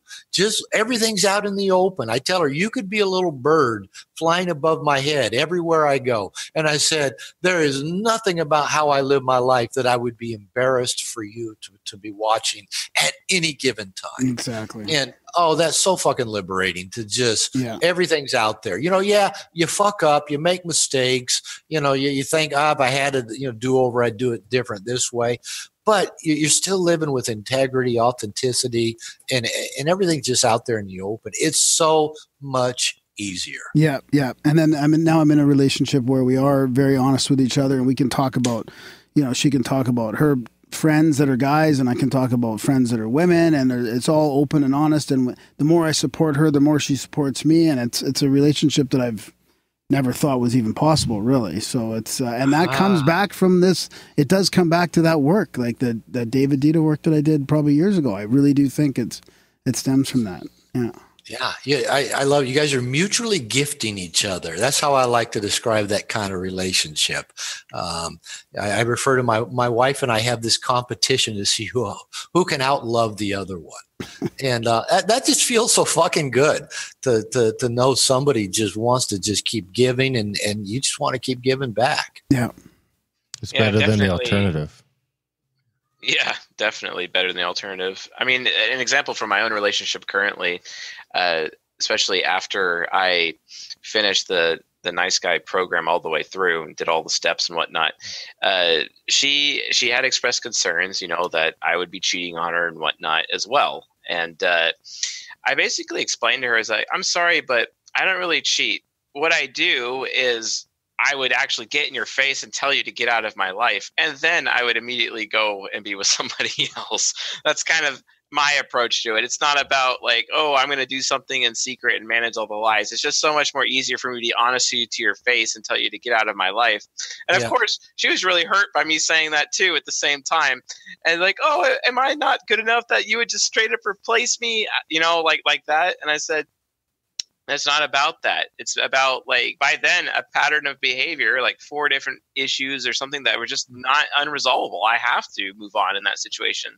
But then I also said, but that's not going to stop me from at least giving you the opportunity to remedy the situation either. Of course. Of course. And it's when I said that, she's like, oh, okay, yeah, now I understand it. But like DoBeDoBeDo said, it's about being in a dance. And a dance with the feminine and just how to take it in stride. And that's after reading that, it really helped me keep my relationship in a situation where we were kind of in this equilibrium a little bit, where, I knew that, yes, it was definitely going to be an issue. She will have some emotional issue every single day. It's kind of normal for who she is. I mean, she is a woman, and an NFJ at that for my community. And based on that, she just has to she can't really express herself to think out loud. She can't do that. So having the talk with me, I'm actually thinking out loud with her. And then she's like, then she comes to her own conclusions. Oh, okay, I shouldn't care about this. And it's like, okay, I'm just Mr. Sounding Board over here. Fine. And I don't have to go down those rabbit holes. But earlier in our relationship, I was always in the rabbit holes, constantly doing the nice guy thing, constantly being concerned so much with her emotions, where now it's just like, yeah, that's your thing. And I'm not really interested in that right now. We'll have a conversation about it because I love you and I care about you, but it's not really a priority right now. I'm sorry. I understand that you think that's a priority, but let's have a conversation about it. And then she's like, well, tell me how you feel about it. And I'm like, well, if I was in your shoes, this is what I would do. Oh, but that's so heartless, or that's so harsh. And I'm like, you're absolutely right, which is why I'm happy to say that, I could just move on with that super quickly, and that's like, and I also am able to explain to her, that doesn't make me better than you, or that doesn't make you better than me either. It's just our approach. Right. And it comes from having that self-respect. And it's interesting. She actually told me a couple of days ago how she's actually learned, as a result of my example, to have self-respect instead of being more people-pleasing, and being like a nice girl, for example, to other people, right? Because I just stopped doing it. I stopped doing it, or I stopped doing it to everybody. And it was so profound, I even quit my job, actually, and got a different job because I realized that I was taking my nice guy syndrome into my career, and I had to start fresh. And it was no wonder I was getting passive for promotion to promotion to promotion. And I understand that people utilize No More Mr. Nice Guy as a book that's about, mostly relationships and whatnot, but there are some serious professional applications that people need to be aware of. The first class, I wrote a class actually before the book was published. Barnes and Noble asked me to write an online class applying principles of the book, and I picked work and career. So I've got an online class called "Nice Guys Don't Finish Last; They Rot in Middle Management." So you're right; the principles apply wherever you're at. And it's kind of funny, I had a client, what you're talking about. Sometimes you can be kind of a nice guy in one area, but not so much in another. Most nice guys are nice guys everywhere they go. But I had a woman that I worked with several years ago, and her husband came in a couple times, but she met her husband. He was a cop, and she met him when she was a dispatcher in the police department. And she fell in love with him, the cop. And she said, but then once they moved in and got married, he'd come home, take his uniform off. And she said he was such a passive, nice guy, trying to please me, always trying to make me happy, blah, blah, no backbone. And she said, I'd have to go on ride-alongs with him in his car just to see the man that I fell in love with. And I thought, how profound is that this woman didn't want her man to give up that solid, fierceness that she fell in love with when he had his uniform on. So, it's interesting that as you share, and I can say the same thing with my wife, as I've said, they don't want us trying to please them. They don't want us, being their girlfriends. They want something different. They want the polarity. They want the energy. Yeah. They want something totally different. Yeah, a good example, actually. I was on a Zoom interview recently with some friends, and I'm not sure if Darren, you were on at the time, but one of my friends was watching what was going on in the background, and he actually noticed my girlfriend come by and actually serve me food during the entire thing. And he's like, how the hell did you convince her to do that for you? And I'm like, I don't know. She just does it. Well, why did she do that? Because she knows that if I'm not fed at a certain time, I'm going to get very cranky, and she doesn't like me being so cranky. You know what I mean? And it's like, well, how do you get her to care about you being cranky or not? And it's because I have this thing called self-respect, and she understands, like, I have to meet my own needs, right? If a woman is going to be in my home, she's going to be assisting me in meeting my needs too, right? So that's kind of where that is. And if I have to, like, be meeting my needs on my own, and she's like not doing anything. I mean, this is something I've lectured to women before in some of my lectures. We have these things called dishwashers. We have these things called washers, dryers, microwaves, appliances. And because of appliances, the role of women in the home is actually very diminished. And a lot of people don't realize this in first world culture, right? And it can be an issue. So if I'm having to put all of this effort into continuing to meet my own needs, when a woman would be like a helper suitable, right? If we're using a Genesis example, a biblical example, if I'm not being helped and assisted in meeting my needs, because I'm also meeting her needs, from a king area, because I'm producing more than I consume, I'm generative for her, and I'm doing that provisional aspect, as the king of my castle and my home. If she's not being a queen right there with me, if she's not being a life giver in that role, if she's not assisting in meeting my needs, then what's the point of having her around to begin with, right? And I'm very pragmatic about that. And I explain that to, my friends, this is why she serves me in this manner. It's not because I'm just some high chair tyrant who's demanding to be served all the time. And yes, I do serve her in a lot of other capacities as well. And yes, we do kind of have an equilibrium trade component to that. But the difference is that, if you're not going to be helpful, then we can't really have a relationship there. It comes back to it's not about you, right? And it's not about me either, but it's a difference. You have to understand that, yes, I have self-respect, but mutual respect goes a long way in that area. And then, all of a sudden my friend's like, oh yeah, okay, now I understand. And that's something that I would want for my relationship, et cetera, which I ended up coaching him later with anyway. And that was really fantastic and how that worked out. But based on that example, what would you say is really important, when you have women who are in relationships with nice guys, basically, because I get that all the time from my audience on a regular basis. What do you do? Because currently I've been telling them, hey, read Dr. Robert Glover's book, and then you have some tools with which you can actually criticize your man on. And if he doesn't change, or if he's not willing to do the book, then you understand that you have every right to, end your relationship and move on. And I've actually coached people to divorce. It's odd, but I've done it. I was coached to divorce, and I'm glad from my nice guy syndrome mentor at the time in the Sacramento area of California, he had recommended that I definitely go forward with it. And he was absolutely right. So based on that, what would you recommend to women who find themselves in those situations? What can they do? Okay. I want to go two ways. I want to talk about needs. Well, let's talk about the situation with women. And by the way, when you're talking about being the king, this is upside down for those of you that can see it on the screen, and it's in Spanish, but it's a crown and it says El Rey. And El Rey is the king. It's a tattoo on my forearm. My wife has a very similar one on her left arm. She's left-handed. She's Lorena. Lorena, and it has a little different looking crown. It was her idea. She made the appointment for us to go get tattoos that said the king and the queen. And she just really likes that. So I want to talk about needs, but let me come back to it, because I told you, when we were talking a little bit before we started the show, I'd say something about cooperative reciprocal relationships. And I want to come back to that around needs, because it's so core with nice guys. With women, here's the deal. I heard DoBeDoBeDo say one time at a workshop, and I didn't discover his book till after I'd written my book, and people kept recommending, got to read this, got to read the book, Way the Superior Man, Way the Superior Man. And I thought, for some reason, I don't know if I thought the title was just so weird. Yeah. It dawned on me that I thought, okay, my book's got an equally, odd title, so I'll pick it up and read it.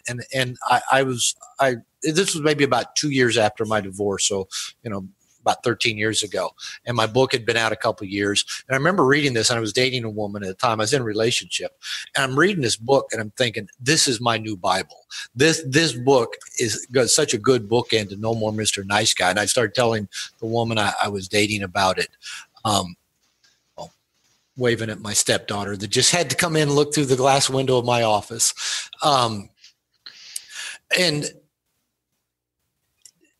But I've been to, a few of Data's workshops, and I remember him saying one time, this really struck me, that if a woman tells a man what to do and he does it, she's actually forced him into his feminine. She's the one leading and doing. He's the one following the lead. So your question, Chase, is kind of a challenging one in that, okay, if a woman says, like my ex-wife said to me, you know, if you don't go get some therapy, I'm leaving. Well, at that time, I didn't want her to leave, so I went and got therapy. But at some point, I had to make that about me. I was doing this because it was for me, not just because I thought she would leave me if I didn't do it. If I kept going to therapy purely because she told me to and she's going to leave me, nothing would have ever changed. In a sense, she would have still been running the show. I still would have been, you know, subservient, submissive, and frightened. But at some point, it turned to where it became about me and what I needed to work on for me. So there is kind of this, I don't know what the good word would be, but it's kind of like if a woman were go to say to her husband or her boyfriend, you're a nice guy, you got to stop being a nice guy. All of a sudden, she's just pushed him further into his nice guy, right? Oh no, I've got to do this. I got to become a different kind of nice guy, you know, to please her and make her want to stay with me. But what I generally tell women is just give them a copy of the book. That's all. Just give them a copy of the book. I love hearing how people found my book. And nowadays, pretty common. Guys say a friend gave it to me. Somebody in 12 Steps gave it to me. My coach, my therapist gave it to me. A lot of guys tell me a woman gave them my book. And often the woman is an ex. A lot of exes find the book and say, really? Oh, my ex-husband, wow. my ex, yeah, because, they must have cared about the guy in the first place or they wouldn't have been with him. And they're probably not still with him because he is such a nice guy. and they don't want him to keep suffering. So a lot of guys have told me exes gave them the book. And I've had guys say their girlfriend, their wives gave them the book. So that's my advice to women, because if you try to lead him out of it, it's just perpetuating the same system that already exists of right. him sacrificing self and trying to please woman. And okay, now she wants to lead this direction. Okay, if I want her to be happy, I got to follow that direction. And not only will she not be happy because he's not leading, but he'll probably do one of two things that most nice guys do whenever confronted with any kind of authority. And this is what we learn to do in childhood. Either go underground with what they really think, feel, and want, just keep it all hidden and kind of the proverbial ask for forgiveness rather than permission. But everything's underground and hidden because we're afraid of saying what we really want, what we really think, what we really feel, what we're really going to do. Or the nice guy will push back. He'll do the oppositionally defiant thing. Now, most nice guys don't. What I call the I'm so bad nice guy might. And this is what some kids learn to do to have some sense of self when their parents are controlling every aspect of their life is, fuck you. Whatever you want to do, I'm going to do the opposite. So if the woman is trying to lead this thing, the guy is probably going to go along on the surface, but still hide stuff from her underneath or be resentful and or just oppositionally defiant, push back. So the best thing I know is just say, hey, I heard about this book on YouTube, or I heard an interview, or my girlfriend told me about it, or my therapist recommended it. Here. And don't say another word about it. Just put it on the table. Let him do what he's going to do.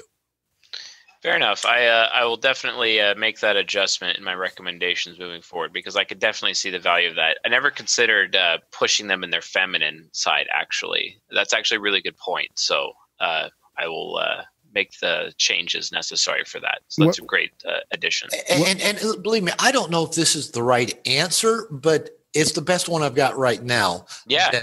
If the woman truly is wanting to serve her man in this way and wanting to empower him to serve her, that's probably the best way I know to do it. What about her reading it? Yeah, by all means. It's funny. Well, nice guys are funny. A lot of guys will say, hey, I'm reading your book. I love it. Or I'm in this group, blah, blah. My therapist gave me the book. What do you think of giving my wife a copy of the book? Or should I let her read it? Yeah. And I'm going, by all means. Remember, this is all about being authentic. Everything's out in the open. And if you're still afraid that your wife might have a reaction because you're reading a self-help book, man, you got a lot of work to do. Yeah. if your wife has a negative reaction to you doing work that betters you as a person, you may need to get to rejection quickly with that woman and find out that's not a good match for you. I mean, I want to be with someone that is supportive of every aspect of my growth process. Now, she may not understand it, and it will scare her. Anytime anybody in a relationship makes a change, it will scare the other partner.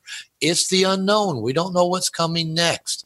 Like I said, at 30 years working as a therapist, every time somebody comes to start therapy with me, I would always ask them, how does your partner feel about you coming to therapy?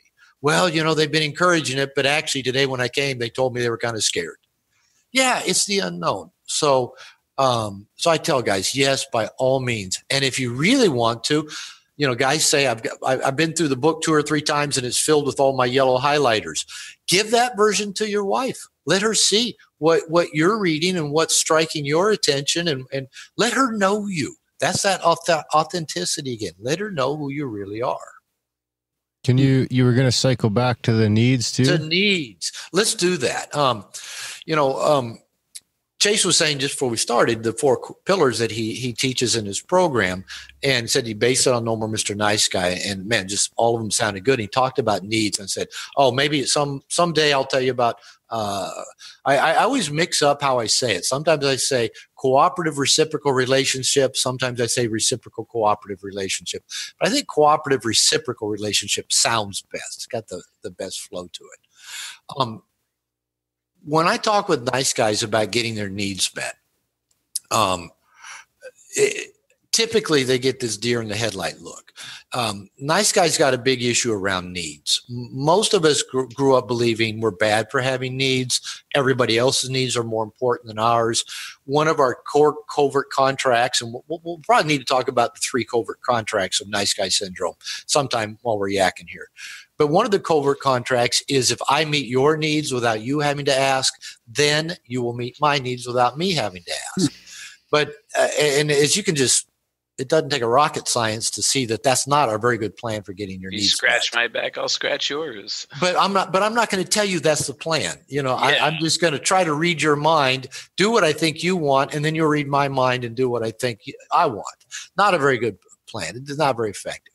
But even the bigger problem is nice guys are actually terrible at receiving.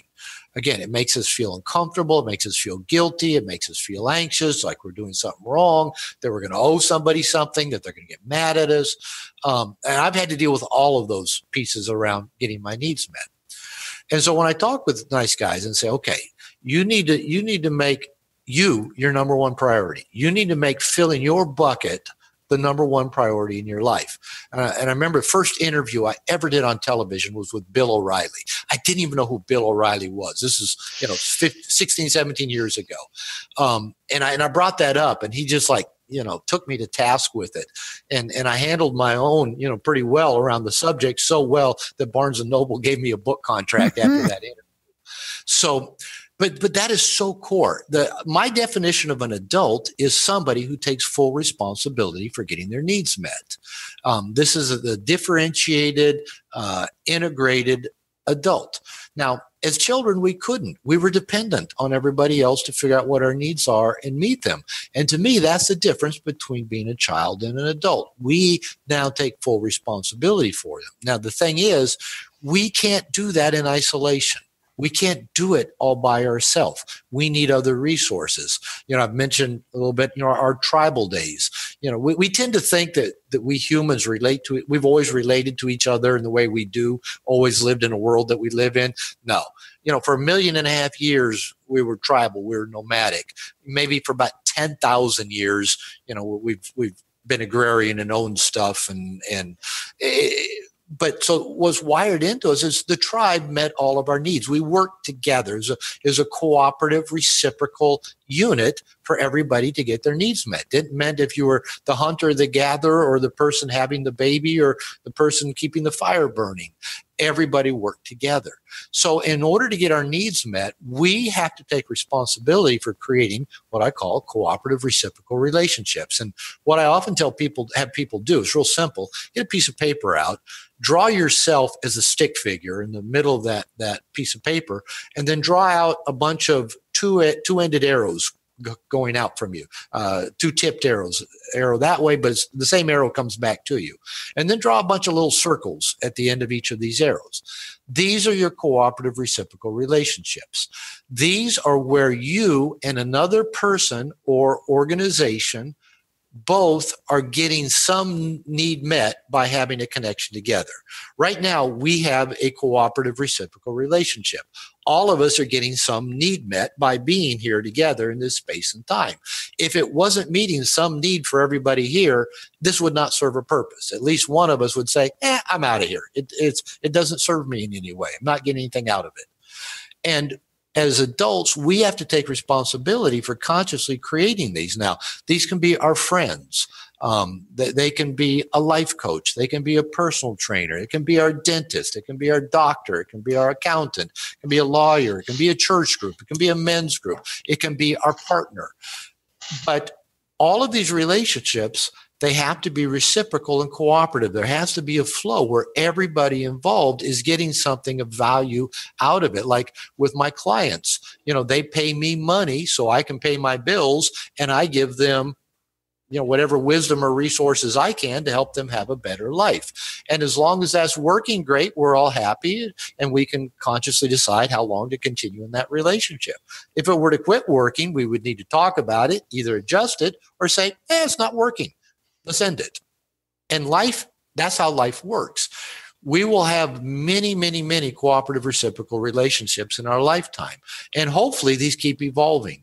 And so the reason I have people do this little diagram is to sit down and put down every reciprocal relationship you can think of, whether that's your mom, your dad, a brother, a sister, this best friend, that best friend, your partner, work relationships, church, your doctor, your lawyer, your dentist, your chiropractor, your massage therapist, your personal trainer, whatever. Put out all the ones you can think of, and then do a couple of things. The first one is to evaluate them. How are they working? A lot of them might be dead wood.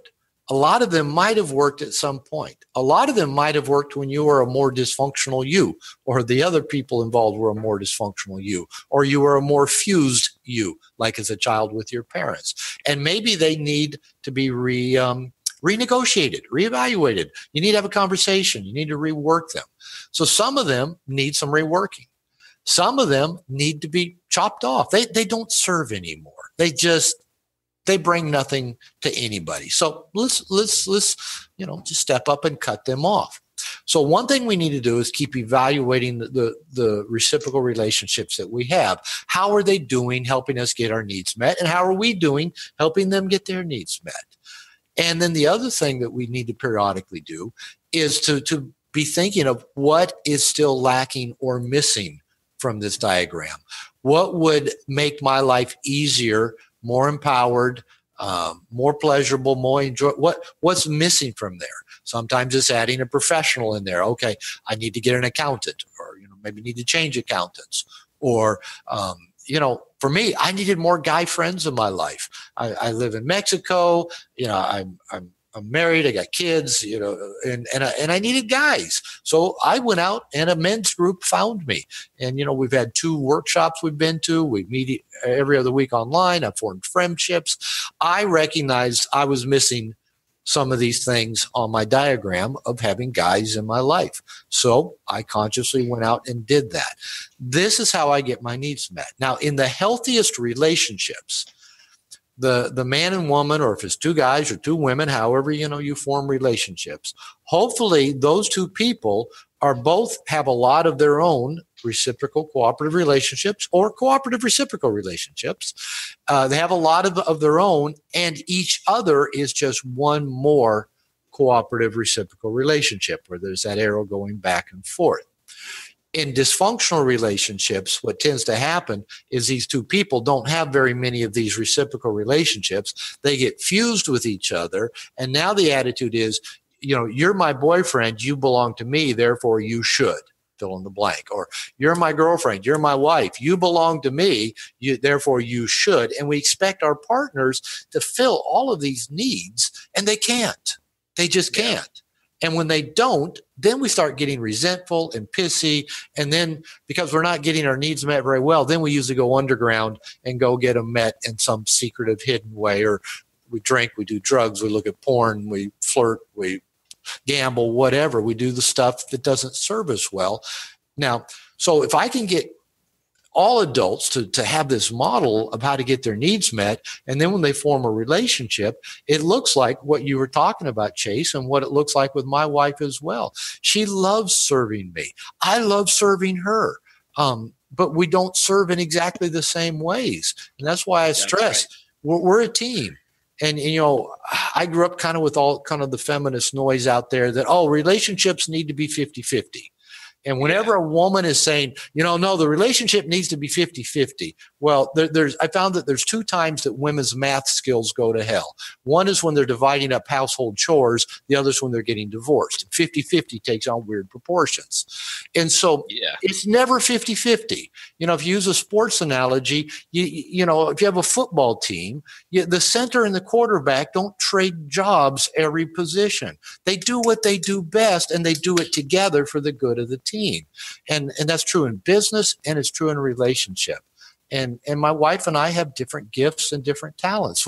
We can both do a lot of the same things. We can both cook. We can both wash dishes. We can both drive the car. We can both take the car to the mechanic.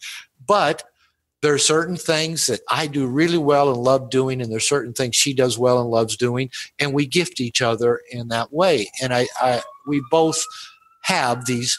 Our relationship is that cooperative, reciprocal relationship. It's not okay, you're my wife, you should do this, or you're my husband, so I expect you to do this. Those words never get said in our relationship. So there you go. There's my little spiel on cooperative, reciprocal relationships. Awesome. Do you want to cycle into the covert contracts? I know we touched on at least one of those. What do you think, Chase? Yeah. Covert? Yeah. The joke is, like I said, the guy that read my book originally, I called them covered contracts. So luckily, I have now recorded an audio version of No More Mr. Nice Guy. So if you go on Amazon to buy it, both versions are still available. Make sure you find the one that says written and read by Dr. Robert Glover. Okay, covert contracts. And it was really good for me to go to New York this last November and read the book for the audio version, because it really got me deep into the book again. It'd been a little while since I'd spent a lot of time with it. I spent several years with it while I was writing it. And one of the things I realized is I don't spell out covert contracts this clearly. I finished writing the book about 20 years ago, and I've continued to work on me and continue to work with nice guys. So my knowledge and my ability to communicate about it has grown. But so this is not as clearly as I'm going to tell you right now. It is not this clear in the book, but it's core, because a lot of people tell me that is the main takeaway of No More Mr. Nice Guy, is how nice guys use covert contracts to run their life. So here are the 3 core covert contracts of nice guy syndrome. Number 1, if I'm a good guy, then I will be liked and loved. That's number 1. And they're all an if-then proposition. And they're all unconscious, and nobody else knows they exist, by the way. And often the nice guy doesn't know they exist. So for the heterosexual nice guy, if I'm a nice guy, then people will like me and love me, and the women I desire will desire me back. And if we want, at some point, we can talk about what I call nice guy seduction. So that's covert contract number 1. Covert contract number 2. If I meet everybody else's needs without them having to ask, then they will meet my needs without me having to ask. We already kind of dove into that one. Excuse me. Covert contract number 3.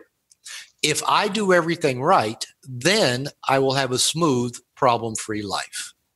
Now, none of these work for a number of reasons. Number 1, going back to the first covert contract, who determines if you're a good guy? Are you the scorekeeper? Are you the referee? Are you the one? Hey, I'm a good guy. I do everything right.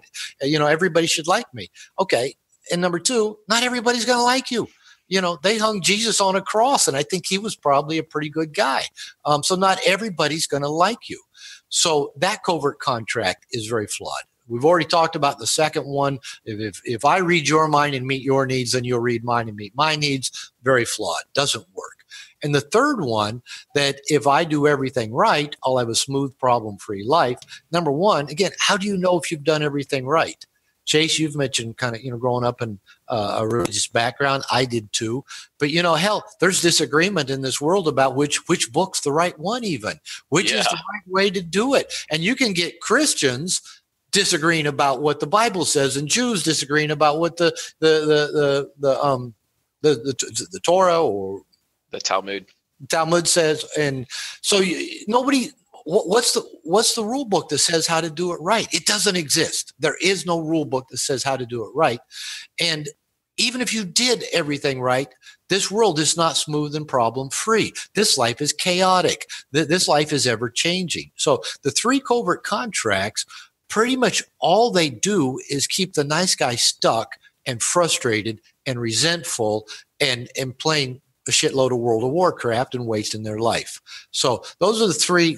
I love going with the World of Warcraft analogy. I dated a woman for about 4 years, and her 35 to during that time he was about 35 to 40 old. Her brother came home every night from work and probably played about 6 or 8 hours of World of Warcraft, and hadn't had sex probably in 15 or 20 years.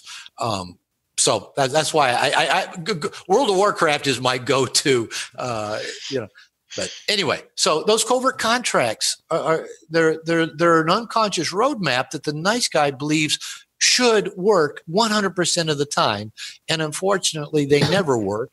And in typical nice guy fashion, when it isn't working, we just double down on the same strategy and just try harder and get more frustrated and more resentful. So what about when that one of the contracts that happens naturally? Like I feel like the more I meet my girlfriend's needs or support her, the more she reciprocates. But I don't do it with an expectation there. So is there a natural process where that does happen? And if you take away the expectation and then sort of the need for it, that it works? Yeah, it does. And I think this is dependent on 2 things. I'm just kind of thinking out loud here. 2 things. One is a little bit of luck, and 2, good communication. Yeah. And the little bit of luck, I think, is when we're talking about an intimate relationship. Let's say we're a man and a woman, or 2 men or 2 women, whatever, happen to bump into each other, and they both, are pretty good at just being who they are. Being who they are seems to bless their partner. How they like to give seems to be well received by their partner. And I've really come to the conclusion after many, many years of both being married and being a marriage therapist that I think the luckiest people on this planet, I put my wife and I in this category, are when 2 people get together who speak the same love language. I was just going to ask you about that. Yeah, my wife and I are almost identical in our love language. We both like to be appreciated. We both like touch. We both like physical affection. We both like words of affection. It's kind of like we're mirrors of each other, and this is for us a really good thing, because I've seen so many couples where they don't have the same love language. Yeah. For one, being appreciated is their love language. For another, doing things for somebody or gifts, is their love language, or giving gifts, or and we all have our own love language without being aware of it. And I've asked so many men if they know what their girlfriend or wife's love language is, and often I just get a blank stare, like, "Huh? You mean she's not just like me? She doesn't feel loved from exactly the same things that make me feel loved."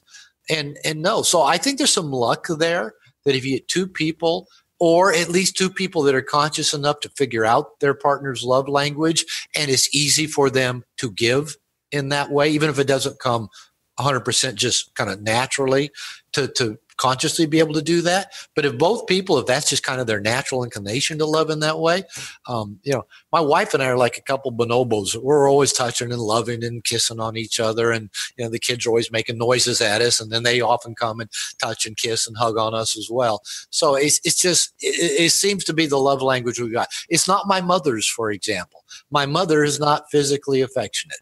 She will not give me a hug on her own. Every time I hug her, she hugs back. She will not say I love you unless I say it first. Her way of showing love is by doing things for people. And when people do things for her, she feels loved.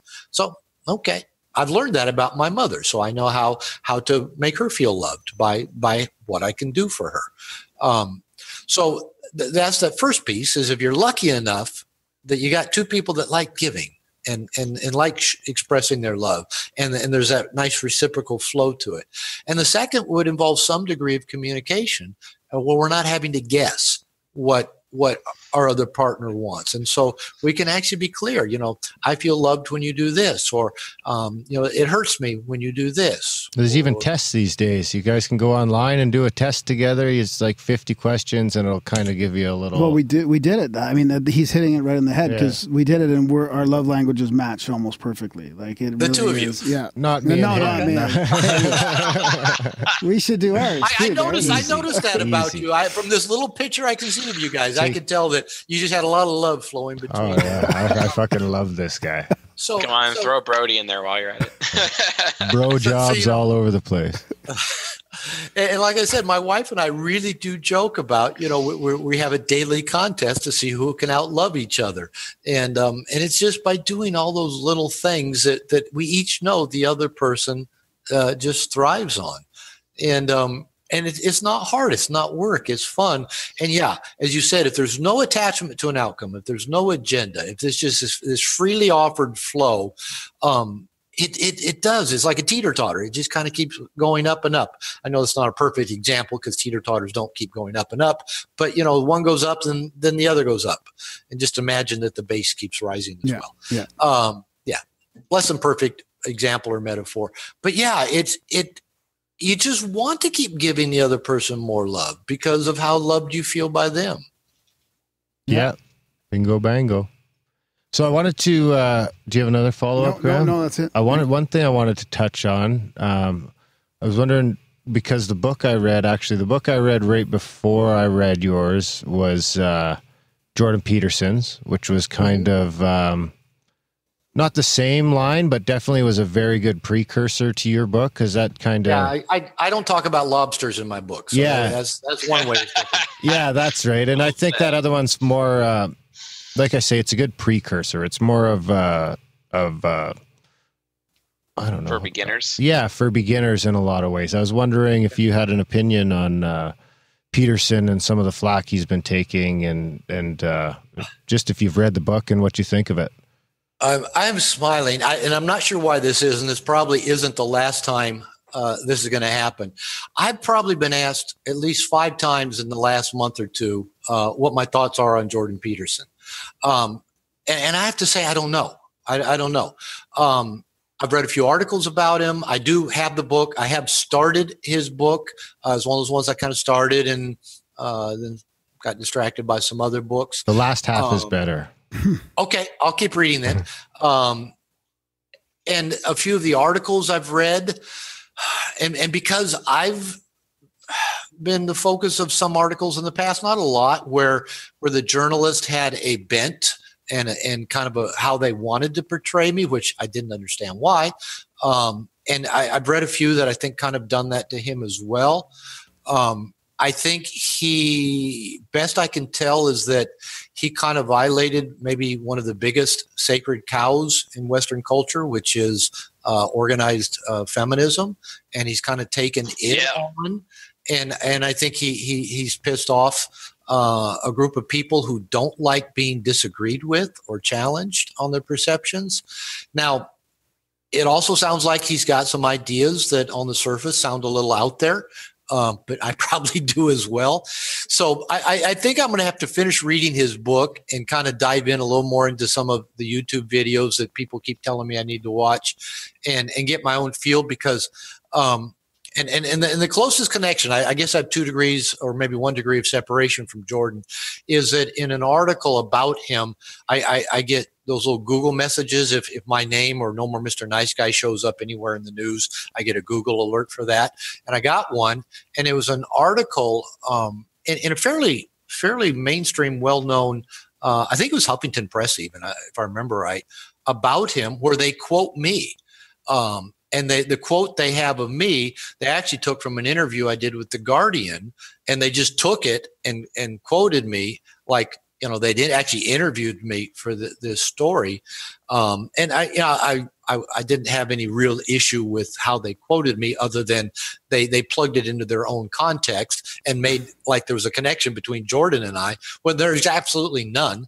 And so, that's about the closest connection I've got to him. So since I keep being asked about him, I need to go dig in a little bit more. So tell me why you guys asked, what my thoughts are about Jordan. You want to go first, Chase? Sure. And this is a little bit controversial because on my own YouTube channel, I've actually offered some criticisms of Jordan Peterson, with which my audience, some of them did not so you're not allowed to criticize Jordan now? Jordan himself has become the sacred cow after criticizing the sacred cow, apparently. And I've actually offered some. I've actually offered some criticisms as a result. Although I do agree with what he's trying to do with the men's movement and his approach to how he's doing. I call his book 12 Rules for Life the gateway drug into the men's movement, basically, and going into that direction. Is it something that I would have use as a foundation for a complete philosophy? Not necessarily. I'd rather use Robert's book for that purpose, because it really exposes that phenomenon that is really undermining the mature masculine and first world culture, and actually technically the world as we know it. Funnily enough, as a sidebar to that, I have a few Asian viewers actually who have made comments about how after I recommended Robert's book to them, that they're seeing their lives change. And so it's not just in first world society. It's not just in Western society that this is a problem, right? Oh, by the way, I get lots of emails from guys in India and Pakistan, at least where English is spoken, especially in really, really fused cultures where the boys are raised to be exactly how their families want them to be. So, yeah. Yeah. And it's funny. I actually had a Russian woman recently email me and said, "Why do I need to read this? This is already normal here." I'm like, okay, it's just interesting how culture changes it. But back to Jordan Peterson. Yes, my position on him is that his book is definitely a great thing to start with, and something I'd recommend to people that I do coach, because I recommend Robert's book. I also recommend DoBeDoBeDo's book, The Way of the Superior Man. And I also recommend 12 Rules for Life. And I'm starting to read now, as per someone who's recommended it to me, The Boy Crisis. And I think I might add The Boy Crisis to those 4 books as the initial books. Who's that written by? I don't remember. Let me check on my list here. It is... Going back to my chat logs here, it seems to be written by. I got the right one. Oh yeah, Warren Farrell. Yeah, Warren Farrell. Yeah, I know Warren Farrell. I got to get that one now too. Nice. Always more books. Speaking of books, what books? Yeah.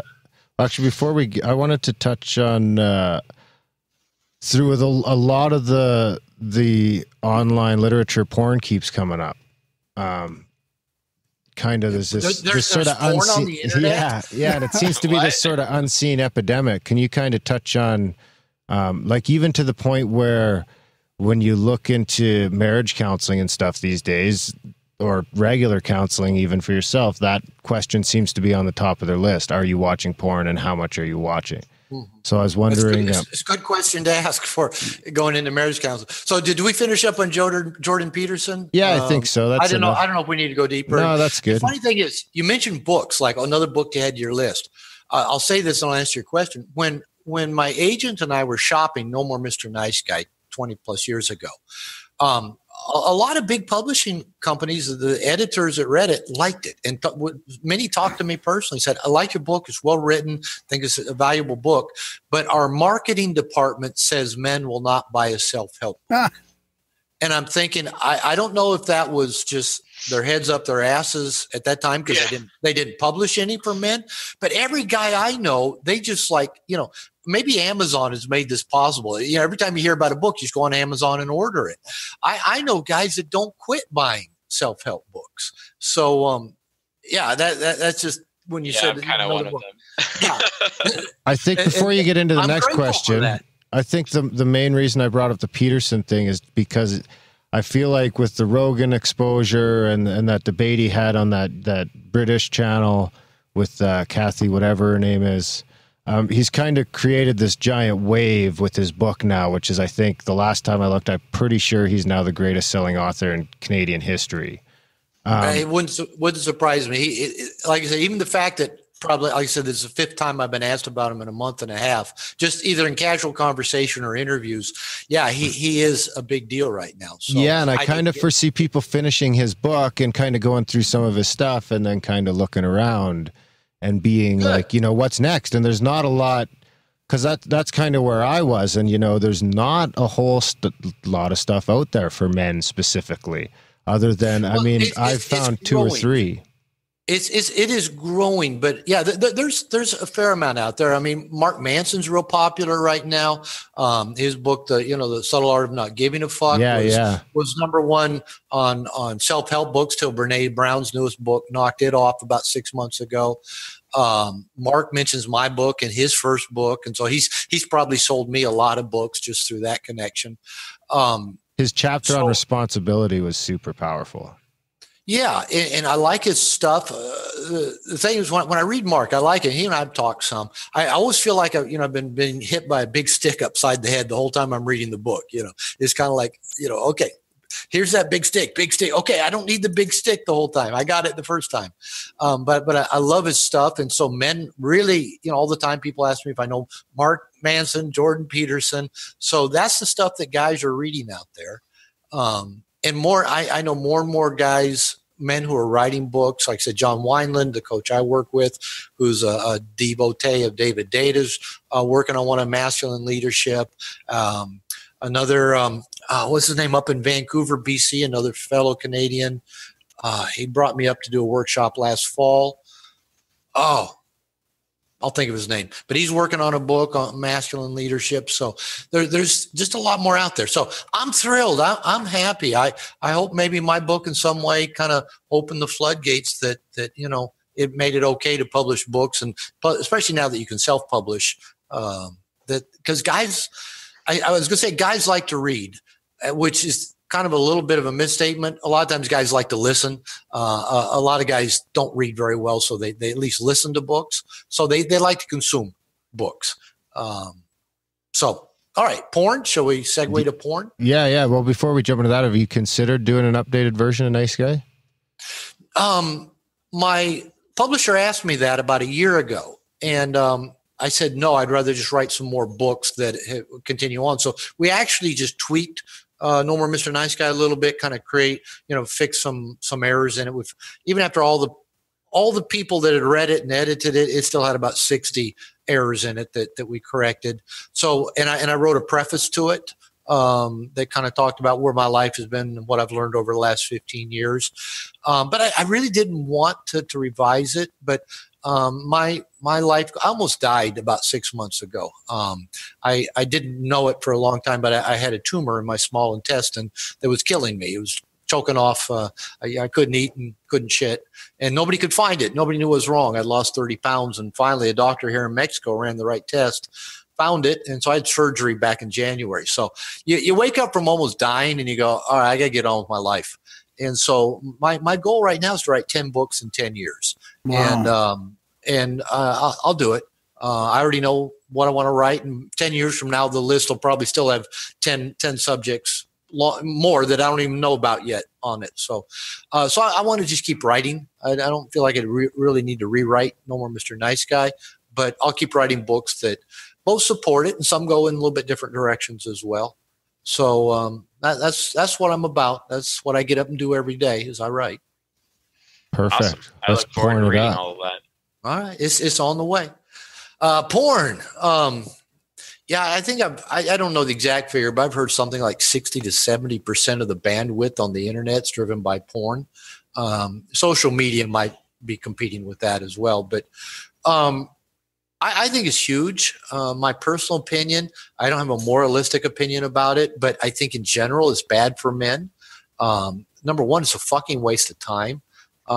Number two, it can be very addictive. It feeds off of our most basic core drive, and that is sex and sexual variety. It tends to disconnect us from real people. I tell guys it's called a sex drive because it's meant to drive you to pussy, not to your hand or your computer screen. And a lot of single guys that are hooked on porn, it takes away the drive to actually go deal with the bullshit you got to deal with to actually meet women and get to know them and get into relationship with them and get naked. I mean, it takes some work. It's part of that masculine initiation. Porn, just, you don't have to do it. And then every single guy that's looking at porn, every man who's not in a relationship thinks, well, once I get into a relationship, then I'll quit looking at porn because I won't need it. I'll have a real live woman. They never quit. And so, yes, I've dealt with a lot of married guys in a relationship that, every time their wife catches them or finds it, they have this shame attack. They, I promise I'll never look at it again. They throw out all their stash. They, erase everything, blah, blah, blah. And like they say with most addictions, it's not a quitting problem. It's a starting problem. Everybody's quit porn many times, but you start looking at it again when you're bored, you're anxious, you're lonely, and it's so fucking available. It rewires our sexuality. It addicts us to fetishes to where we only get turned on looking or thinking about this one thing, and we can't get turned on by a real person having real sex. We got to think about the porn we looked at in order to get aroused with a real woman. That's fucked up. There's something really wrong with that picture. So yeah, I think it is probably one of the core things that afflicts men. And keeps us stuck and keeps us from really growing into full masculine adulthood is a dependency around porn. It just keeps us addicted to the female form, and it just gives it all kinds of power that we already give women enough power as it is without just daily addicting ourselves to their body parts. So that's my thoughts about porn. Now, the quitting it, if you've been doing it, the best way I know is just bring it out in the open. Go work with a therapist, a coach, go to a 12-step group, and just bring it out in the open. What I would do with clients when I had my private practice, if they brought up porn issues, we'd sit down at my computer and I'd say, all right, you sit in the captain's chair, log on, show me what you look at. And we just talk about it like we're talking about cars or sports or whatever. All right, what do you like about this? Where would you go next? What turns you on about that? Why wouldn't you look at that? What about this? And we would just talk about it. And there's something about just bringing it all out in the open. I think most porn addiction is really a shame addiction. It's like, I've got this hidden little secret tree fort where I can go look at daddy's magazines that I found. And it's kind of like I've got my own little world that nothing can intrude on. And kind of like once you bring it out in the open, porn is actually pretty boring. I've had groups of men sit around looking at porn, and the men, wait a minute, my wife looking through the glass doors of my office. I think she's probably getting hungry. She'll probably bring me food anytime now. It wouldn't surprise me, I promise you, but she would knock first. I was talking about porn, and I looked at my wife, and I got completely distracted. So what was the last thing I said about porn? That it's boring, actually. Looking at it in a group. If you get a group of guys together, a men's group, and one guy talking about porn, and we'll all stand around while one guy looks at porn. Within about 4 or 5 minutes, everybody's shuffling their feet, they're bored, they're cracking dumb jokes. Porn just gets boring when you just bring it out into the conscious light. It's only when it's hidden and secretive and I'm up to something, I'm getting away with something, I'm a bad boy, nobody can intrude on me. I think that's most of the appeal of it, believe it or not, which tells me that maybe we guys need to go get a life, need to go get something that fulfills us and feels like our own, and not have to go sneak away into our little emotional tree fort and sneak a peek at boobies and pussy. So it's growing up. Excuse me. What about I guess before we start running out of time, it is getting close to dinner time. What's the first step, or what's the easiest thing to sort of start yourself in the right direction if you're a listener and you're thinking, holy fuck, I might be a nice guy? Holy fuck, I might be a nice guy. Most nice guys wouldn't say holy fuck. They'd say, gosh darn, I'm a nice guy. I learned to swear as part of my nice guy recovery. It's true, because actually today, if you go on my Instagram profile, I actually used superlatives for the first time in my Instagram. And I actually remembered driving today at work, and I'm like, oh gosh, is my parents going to see it? And I have to deal with a phone call from my mother. And then I thought to myself, that's dumb. Why do I even care? You know? I hear you. And by the way, women taught me to swear. It's kind of like, some women I've known in my life were just, they use the fuck word really elegantly. So they taught me. Very wholesome. Very wholesome. Okay. And versatile. Yeah. The whole George Carlin thing. So where do you start? I always tell guys, don't do this alone. You did not become a nice guy. You did not develop this paradigm, this roadmap in social isolation. Odds are you developed it very early in your family, perhaps with the influence of religion, culture, which in most areas is highly influenced by religion, school systems, trying to get women to pay attention to you as a teenager. We did not develop these nice guy patterns in isolation and just use, I think it was Einstein said, using the same problem solving tools that created the problem is not going to solve the problem. So using the same tools you got in your toolbox that got you where you are is not going to move you through it. So go get help with this. And I don't even mean so much go get help, but don't do it alone. Nice guys want to do everything alone. I can figure it out myself. Mainly because we got this whole shame thing and we're afraid of being too visible or too seen. So I started in a 12-step group. I actually went to a 12-step group for sexual addiction and found out quickly I wasn't a sex addict. I wasn't having enough sex to be a sex addict. But I did find a safe place to just start opening up and telling everything about me that I had some shame about or I kept hidden or secretive. Then I started going to some therapy with individual therapists. Then I joined a men's group. And I continue to do this work today of not going it alone. Every time I kind of, like most nice guys, kind of retreat back into just hunkering down and doing it on my own, stuff just starts building up and it starts kind of going south on me. I go, oh, that's right. Doing this alone is not a good idea. So, as I said, when I started my own nice guy recovery, the internet existed. I'm showing my age, but it wasn't, I don't know if I had a computer yet or, a dial-up connection at the time. But nowadays, you can find so many resources. There's 1,000 guys like Chase out there that, men coaching up other men because of the coaching that they've gotten. There's all kinds of programs out there. There's so many books out there. But don't just read a bunch of books. Go connect with other men. Go to Chase's website, go to my website, drglover.com. I've got certified coaches and therapists, but just Google, men's work. Google, just get creative. And if you've got an addiction, there's 12-step programs. If you want initiation, go do a Mankind Project, one of their weekends. They have follow-up groups.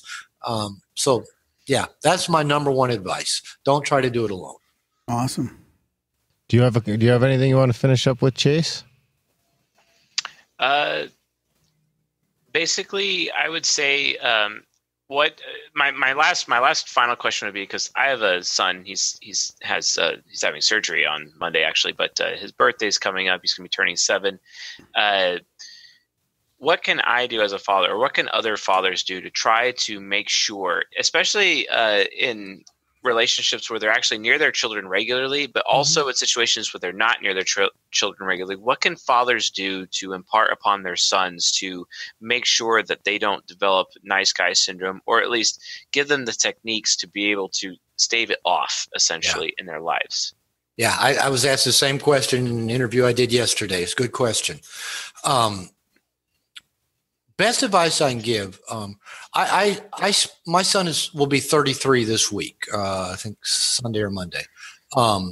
And he's got an 11-year-old daughter, and he's like the best dad. He's the custodial parent of his 11-year-old daughter. He's the best parent I've ever seen. I think maybe most of his parenting approach is doing the opposite of what I did with him. And he turned out to be an amazing dad. But my best advice for dads, I heard something a long time ago that said, best gift you can give your children is to love their mother. Now, in this case, I think you're not with the mother of your son. No. And so that's not an option. But if he can see you treating his mother with respect, if he can see, how you treat the woman that you're with, that's really powerful. To see you being the kind of man that you talk about being, and I get a sense that you live. Just him seeing how you penetrate women with love and respect, and how you penetrate the world with love and respect is powerful. So the model that you set, and the fact, for example, my second wife, I raised 2 stepkids, a stepson and stepdaughter. My stepson and son were about 6 months apart, so they're really close, and I was very involved in their lives. And I can remember one time when my stepson was about 15, and his mother was going off on me about something. That's who I was married to when I wrote No More Mr. Nice Guy. And I remember my son at about 15, my stepson said, "Pops, are you going to let her talk to you like that?" And I'm thinking, this kid wants me to stand up, set a boundary, be strong with his mother so that he can, feel safe and know what that looks like. And so, yeah, they need to see how we interact with women in the world. Now, the other piece I would say is hopefully you're out there spending time with men. I'm talking to men in general listening to this, that you've got your own connection with men. You're out there doing guy things with guys, and invite your son to come do that. It's kind of what sons used to get from their dads. They went out, worked in the field, worked on the farm with dad, with grandpa, with uncles, with cousins. So both involve him in the things you do that you love to do, your passions, bring him along, and especially bring him along to hang out at times, not all the time, but at times when you're hanging out with your guy friends. Let him see what it's like to be a part of a band of men. So, for example, if you go to a baseball game with 2 or 3 of your buddies, bring your 7-year-old son along and let him see what it's like when guys hang out, tell the same dumb joke over and over again, give each other shit, be playful, love on each other. Let him see what that looks like. And get him kind of in that mode. This is what men do. They go spend time with men. They have a good time. They love on each other. They support each other. They tease each other. They give each other shit. They hold each other accountable. I think that those are the best gifts you can give your kid. All right. Fair enough. That's a very good point. And I'm glad you answered the question so that the viewers can gain that insight.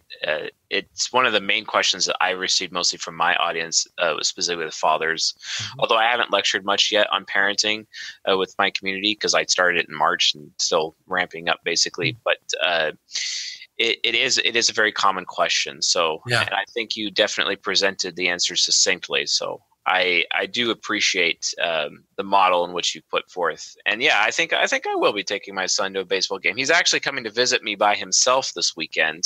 So we're going to be doing things just him and I. So it'll be great. Good. And find out, one of the things I say to dads is learn his language. Oftentimes a son has to learn dad's language. If dad's language is working on cars or this or that, if that doesn't fit for him, often there's no connection. So learn his language. If he's into certain things, like my stepson just turned 13 last week, and he'll ask me about, do I know certain music groups? And they're of course all Latin, Mexican, or Spanish music groups. And oftentimes I'll say, no, show me a video. Because, he knows I like music. We listen to music all the time, all the way from classic rock and roll to Mexican banda music to, I get the jazz standards going as well. And so that's one thing. When he says, do you know this group? I'll say, no, show me one of their videos. So find out what he's into, what his language is. All right. Will do. Thank you.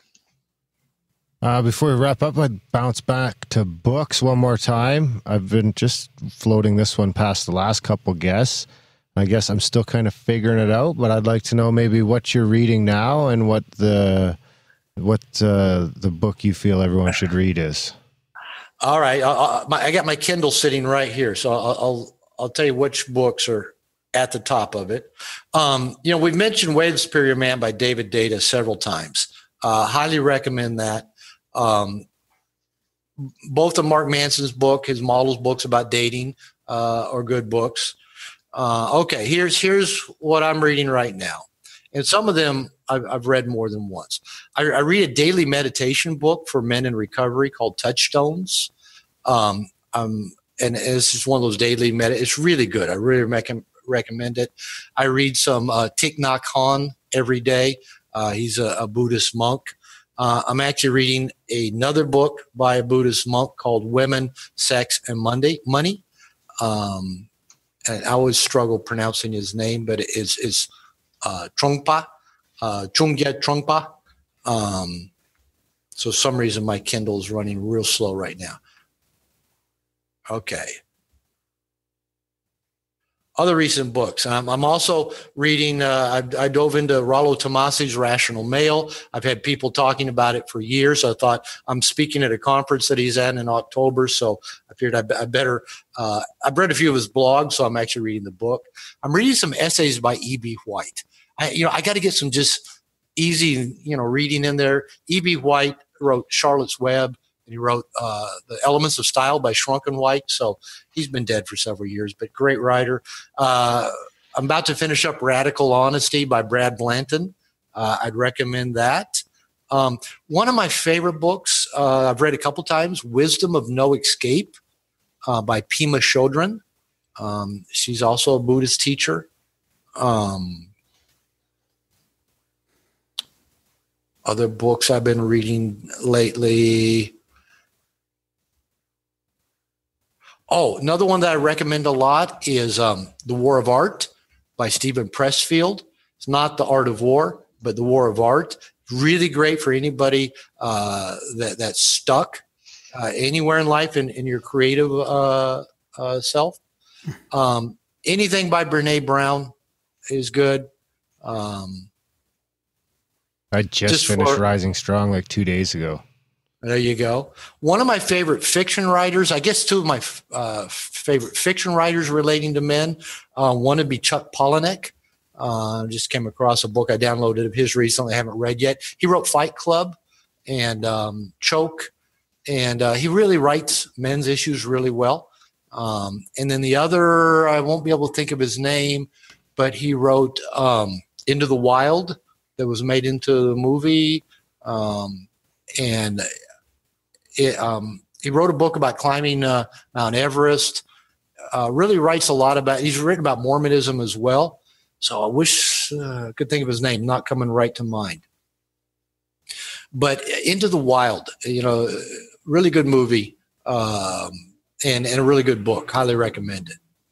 Cool. So there's a whole range of stuff. Well, what are you guys reading right now? Give me some suggestions. Right now, I'm reading How to Win Friends and Influence People. Dale Carnegie. There you go. How to be a nice guy. I started on some Carnegie stuff, and it just seems it's been really resonating with me. So I'm sort of going down a little Carnegie rabbit hole. Yeah. Somebody showed me the other day. They said they got a new business card printed up. It said, "You're the fucking man." And this is what it says on the business card. It said, "Yeah, I think that's the same business card Dale Carnegie used." Yeah, pretty much. Pretty much. So I have that, and I just finished, like I said, Rising Strong by Brene Brown. Right. And I saved my reading pretty much for the guests that we're having on. I mean, I'm pretty much. But you didn't read No More Mr. Nice Guy. Well, because you got it covered. You guys got it covered. Yeah. He's scared. All right, so of what it. else have you read recently? What other books by your guest have you read? Oh, now you're putting me on the spot. Hey, you guys put me on the spot. Hey, don't worry. My turn's right after yours, Graham. Yeah, you go ahead. I'll tell you what I did do is I just added to my cart on my audible.com, narrated by Dr. Robert Glover, So your book is on audible.com as well. So I just added that to my cart. Boom. I can afford to take my family out to eat dinner tonight. Thank you. Fair enough. So we got that cooperative reciprocal relationship. You bought my book, you'll grow. I can go eat dinner now. Here's one for you. The Power of Eight by Lynn McTaggart. That was one of my later ones. And I was reading The Master Key System by Charles Harnell, I believe, and then there was an old, like early 1900s law of attraction type book by Florence Scovel, I think her name was, called The Game of Life. So there's a few interesting ones. Okay. And those are usually on Audible. Like I don't have much time to read, so it's usually listening to these audiobooks. On Audible, yeah. Okay. Chase, what are some of your favorites? Right now, I just finished The Warrior Within by John Little, which is an analysis, deep dive into Bruce Lee's personal philosophy. Okay. And Brandon Lee's as well. It was very good, and I highly recommend it. Finished that today. I'm rereading Understand Yourself and Others by Dr. Linda Behrens, which is her book on the temperaments. Mm-hmm. I'm about to start tomorrow Confessions of an Economic Hitman. Oh, nice. And The Boy Crisis, which we also talked about. After that in my queue is Zen and the Art of Motorcycle Maintenance. I read that years ago. And a little bit of Alan Watts. I just added the Mark Manson book to my queue as well. And actually, Alan Watts, I recently put some of his stuff in too. I'm thinking, how did he stay off the radar of my awareness? I mean, the guy's fucking brilliant. Absolutely. And I recommend you read The Warrior Within by John Little, because Bruce Lee and Alan Watts really coincide, and to really understand a more I don't want to say modern, but actually today interpretation of Alan Watts, I recommend going in the Bruce Lee direction with John Little's book. It's fantastic. Cool. I'm going to download that as soon as we're done. See, we men like to read books. That's right. Yeah. Or at least listen to them. Yeah, exactly. At least listen to them. You got to squeeze some audiobooks in between your podcasts. Well, yeah, this is how I do it, and this is very important for the viewers on Grimerica or even in my community. People ask me all the time, how are you able to read so many books? And it's well, every time I'm taking a shit, I'm reading a book. Mm-hmm. Or every time I'm on a commute, or I am driving or writing, because I do a lot of driving for my day job, for example, because I'm an engineer. I'm constantly listening to audiobooks all the time. Yeah. So if you have a commute, or if you're riding around the car by yourself, not without another human being, you definitely should be on your iPhone listening to an audiobook of some kind. Yeah. And definitely put books next to your toilet. I have consumed many books off of the toilet. I think I've done probably maybe 11 different books in the last year alone, just from toilet reading. That's a lot of shits, man. Yeah, so you got to change up your diet. Hey, I want to throw one other book out there that just dawned on me, because I was listening to it as an audio book as well. Mating in Captivity by Esther Perel. She's fucking brilliant. It's I'm reading her. There's a few people out there, I read them and go, man, I wish I'd written that book. And this is one of them. So Mating in Captivity by Esther Perel. Are we in captivity? Yes, it applies to us. Yeah, well, if you're going to go that far, we're domesticated. Her basic premise is that how we typically define intimacy in relationship actually kills sexual passion, because intimacy makes the relationship really safe and knowable. And she says that actually works against sexual passion. Absence makes the heart grow fonder, and that's actually kind of coincides with Christopher Ryan's philosophy when he wrote Sex at Dawn. Yeah, which I also recommend people. I recommend Sex at Dawn as well. Perfect. And of course, we should mention you've got the whole online community. That's drglover.com. Yeah, just drglover.com. Or if they just want to Google Robert Glover, if they Google No More Mr. Nice Guy, I come up at the top of both pages. So I'm easy to find. I've got online university with a few self-help courses, a ton of podcasts on a lot of different subjects, a bunch about dating. So people can just go poke around. Right on. Perfect. Well, big thanks for coming on, Robert. Chase, thanks for joining us as well. I'll probably track you down again in another month or two when we ramp up our other show and see if I can con you into coming on that as well. So hopefully we didn't offend you too bad over here today. I can't speak for Chase, but I've had a good time. This is likewise. I like to talk. I like to share this stuff, and it seems like we got a lot of alignment of ideas. So that was fun. Yeah, right on. Yeah, thanks a lot. Right on, guys. Well, yeah, thanks for coming on and come back anytime. Great. Thank you for the invitation. All right. Bye-bye. Thank you, gentlemen. Have a good night. Okay. Later. And that was our chat with, of course, friend of the show, C.S Joseph, and Dr. Robert Glover. What'd you think, buddy? That was good. That was a good awesome, actually. Really, really good. Yeah, I was surprised at how much the Superior Man came up, because that book really affected me. So there was a couple people in the chats that said they figured it was the best one ever. Wow. Yeah. Wow, that's crazy. Yeah, so no, that was good. I'm telling you, the climate's right. Yeah. Bingo bango. So huge thanks to Robert Glover. But we should talk about Robert a little bit, because he was an amazing guest, like for his awareness and listening and attentiveness, and how much he remembered of what, Chase would say or we would say. Like, you could really tell he was very present with our current conversation. It wasn't just about a shtick. Yeah, exactly. It's awesome. Yeah, absolutely. Yeah. Like I say, his book's one of the probably the most influential book in my life to date. That's a good couple weeks here. I was looking on Audible. As we start circling 300, we got a couple. I was looking on Audible, 4,500 reviews for almost 5-star. His book. Which one? No More Mr. Nice Guy. Oh, is it? Yeah, not his new one that he narrated, but the old one, obviously, that has been around for a few years. Nice. Pretty incredible. Yeah, absolutely. And of course, big thanks to Chase for coming on the show and bringing his community along. Hopefully you guys stick around, and I think you'll like it in Grimerica. We have these long chats, no commercials. Of course, there's only one way. Well, actually, there's a few ways. If it wasn't for a few people that do choose to support us, the show wouldn't be here anymore. So check out grimerica.ca/support. We've got, we're trying to hit that 1% support mark. We haven't quite got there yet. But if a few of you this week head over grimerica.ca/support, we got weekly plans, monthly plans, annual plans, one-time donation plans. We got Patreon plans for as little as $1 a month. You can be helping out the show, make sure it sticks around, and you don't just turn on your podcatcher one day and we're gone. That'd be fucking terrible, wouldn't it? See? You just didn't want to think about that. Now you thought about it. Support the show. Because? Yeah. All right, guys. Do everything in the show notes too. Because.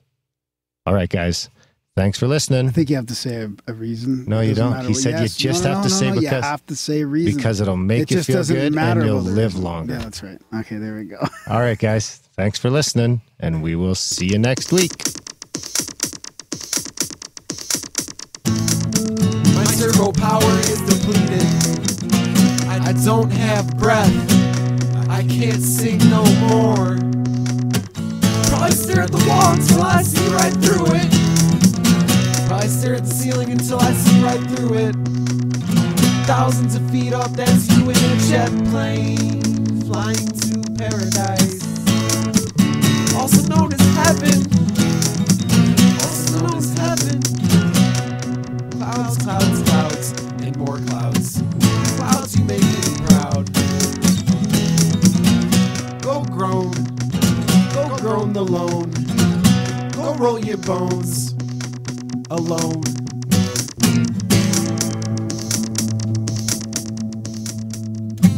The location is west of the river, and I'm wringing my hands and pacing the floors, listening to Benwick's records.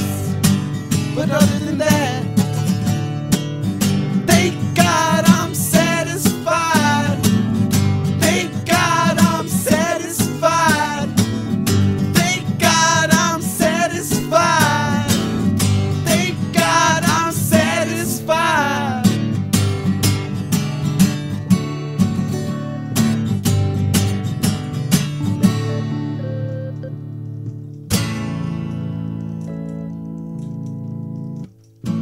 This composition is extremely personal, but I'll never tell you why. I'll never tell you why. Watch the walls watch me violently toss and turn in bed. Violently toss and turn in bed. And the radiator is hissing and clanging and whispering this. The location is west of the river, and I'm wringing my hands and pacing the floors, listening to their Rojo record. But other than that, praise God, I'm satisfied. Praise God, I'm satisfied. Praise God, I'm satisfied.